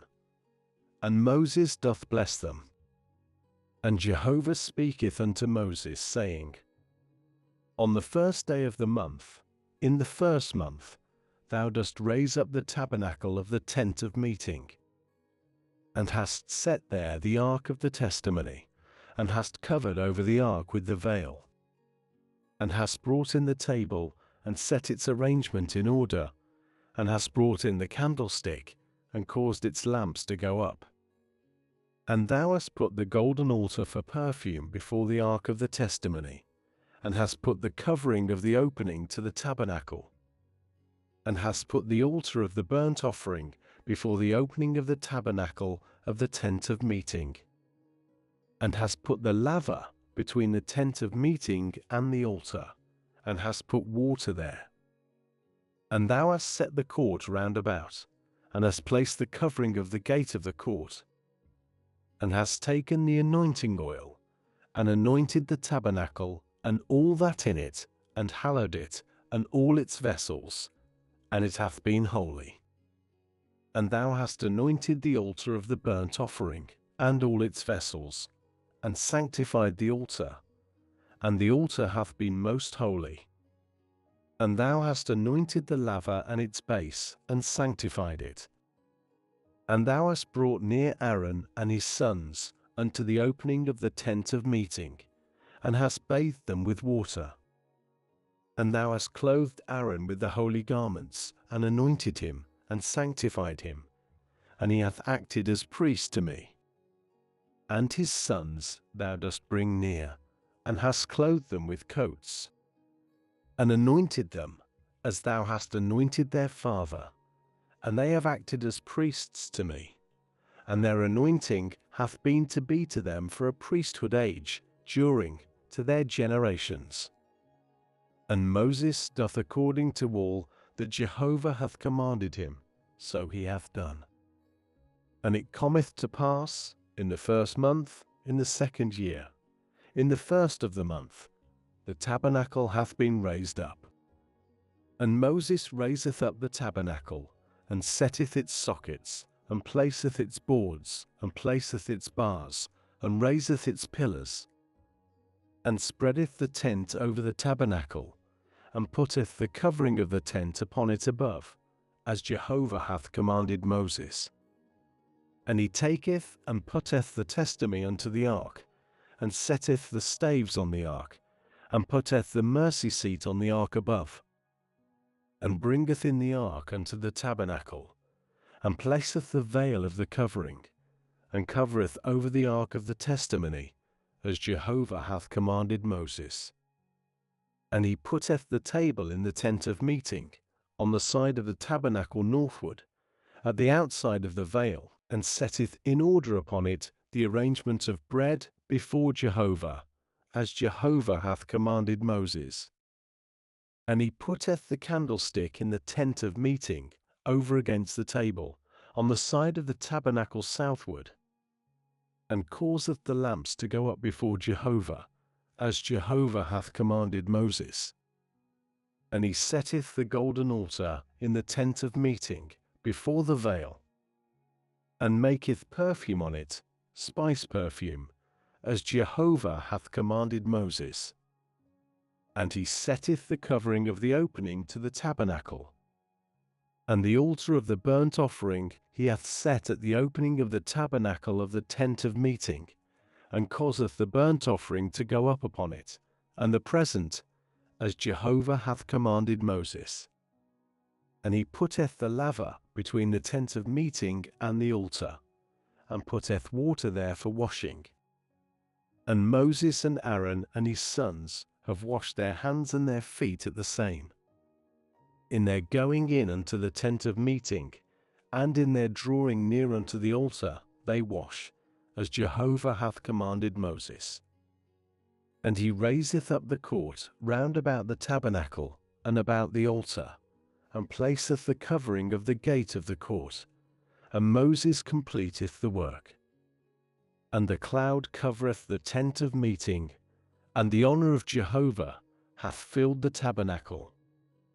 And Moses hath not been able to go in unto the tent of meeting, for the cloud hath tabernacled on it, and the honor of Jehovah hath filled the tabernacle. And in the going up of the cloud from off the tabernacle, the sons of Israel journey in all their journeys. And if the cloud go not up, then they journey not, until the day of its going up. For the cloud of Jehovah on the tabernacle by day, and fire is in it by night, before the eyes of all the house of Israel in all their journeys. This reading now enters the Rhogenesis Source Archive. Later, we will return to it to trace its motifs, symbols, and recurring questions across other traditions. For now, the source has spoken. The source returns first. Meaning follows. Thank you for listening. If something in this reading stayed with you, a motif, a symbol, or a question, feel free to share it in the comments. And if this reading resonated, leaving a like helps signal what is worth continuing to explore. If you're interested in public domain ancient and sacred texts, you can subscribe to follow future readings, released chapter by chapter.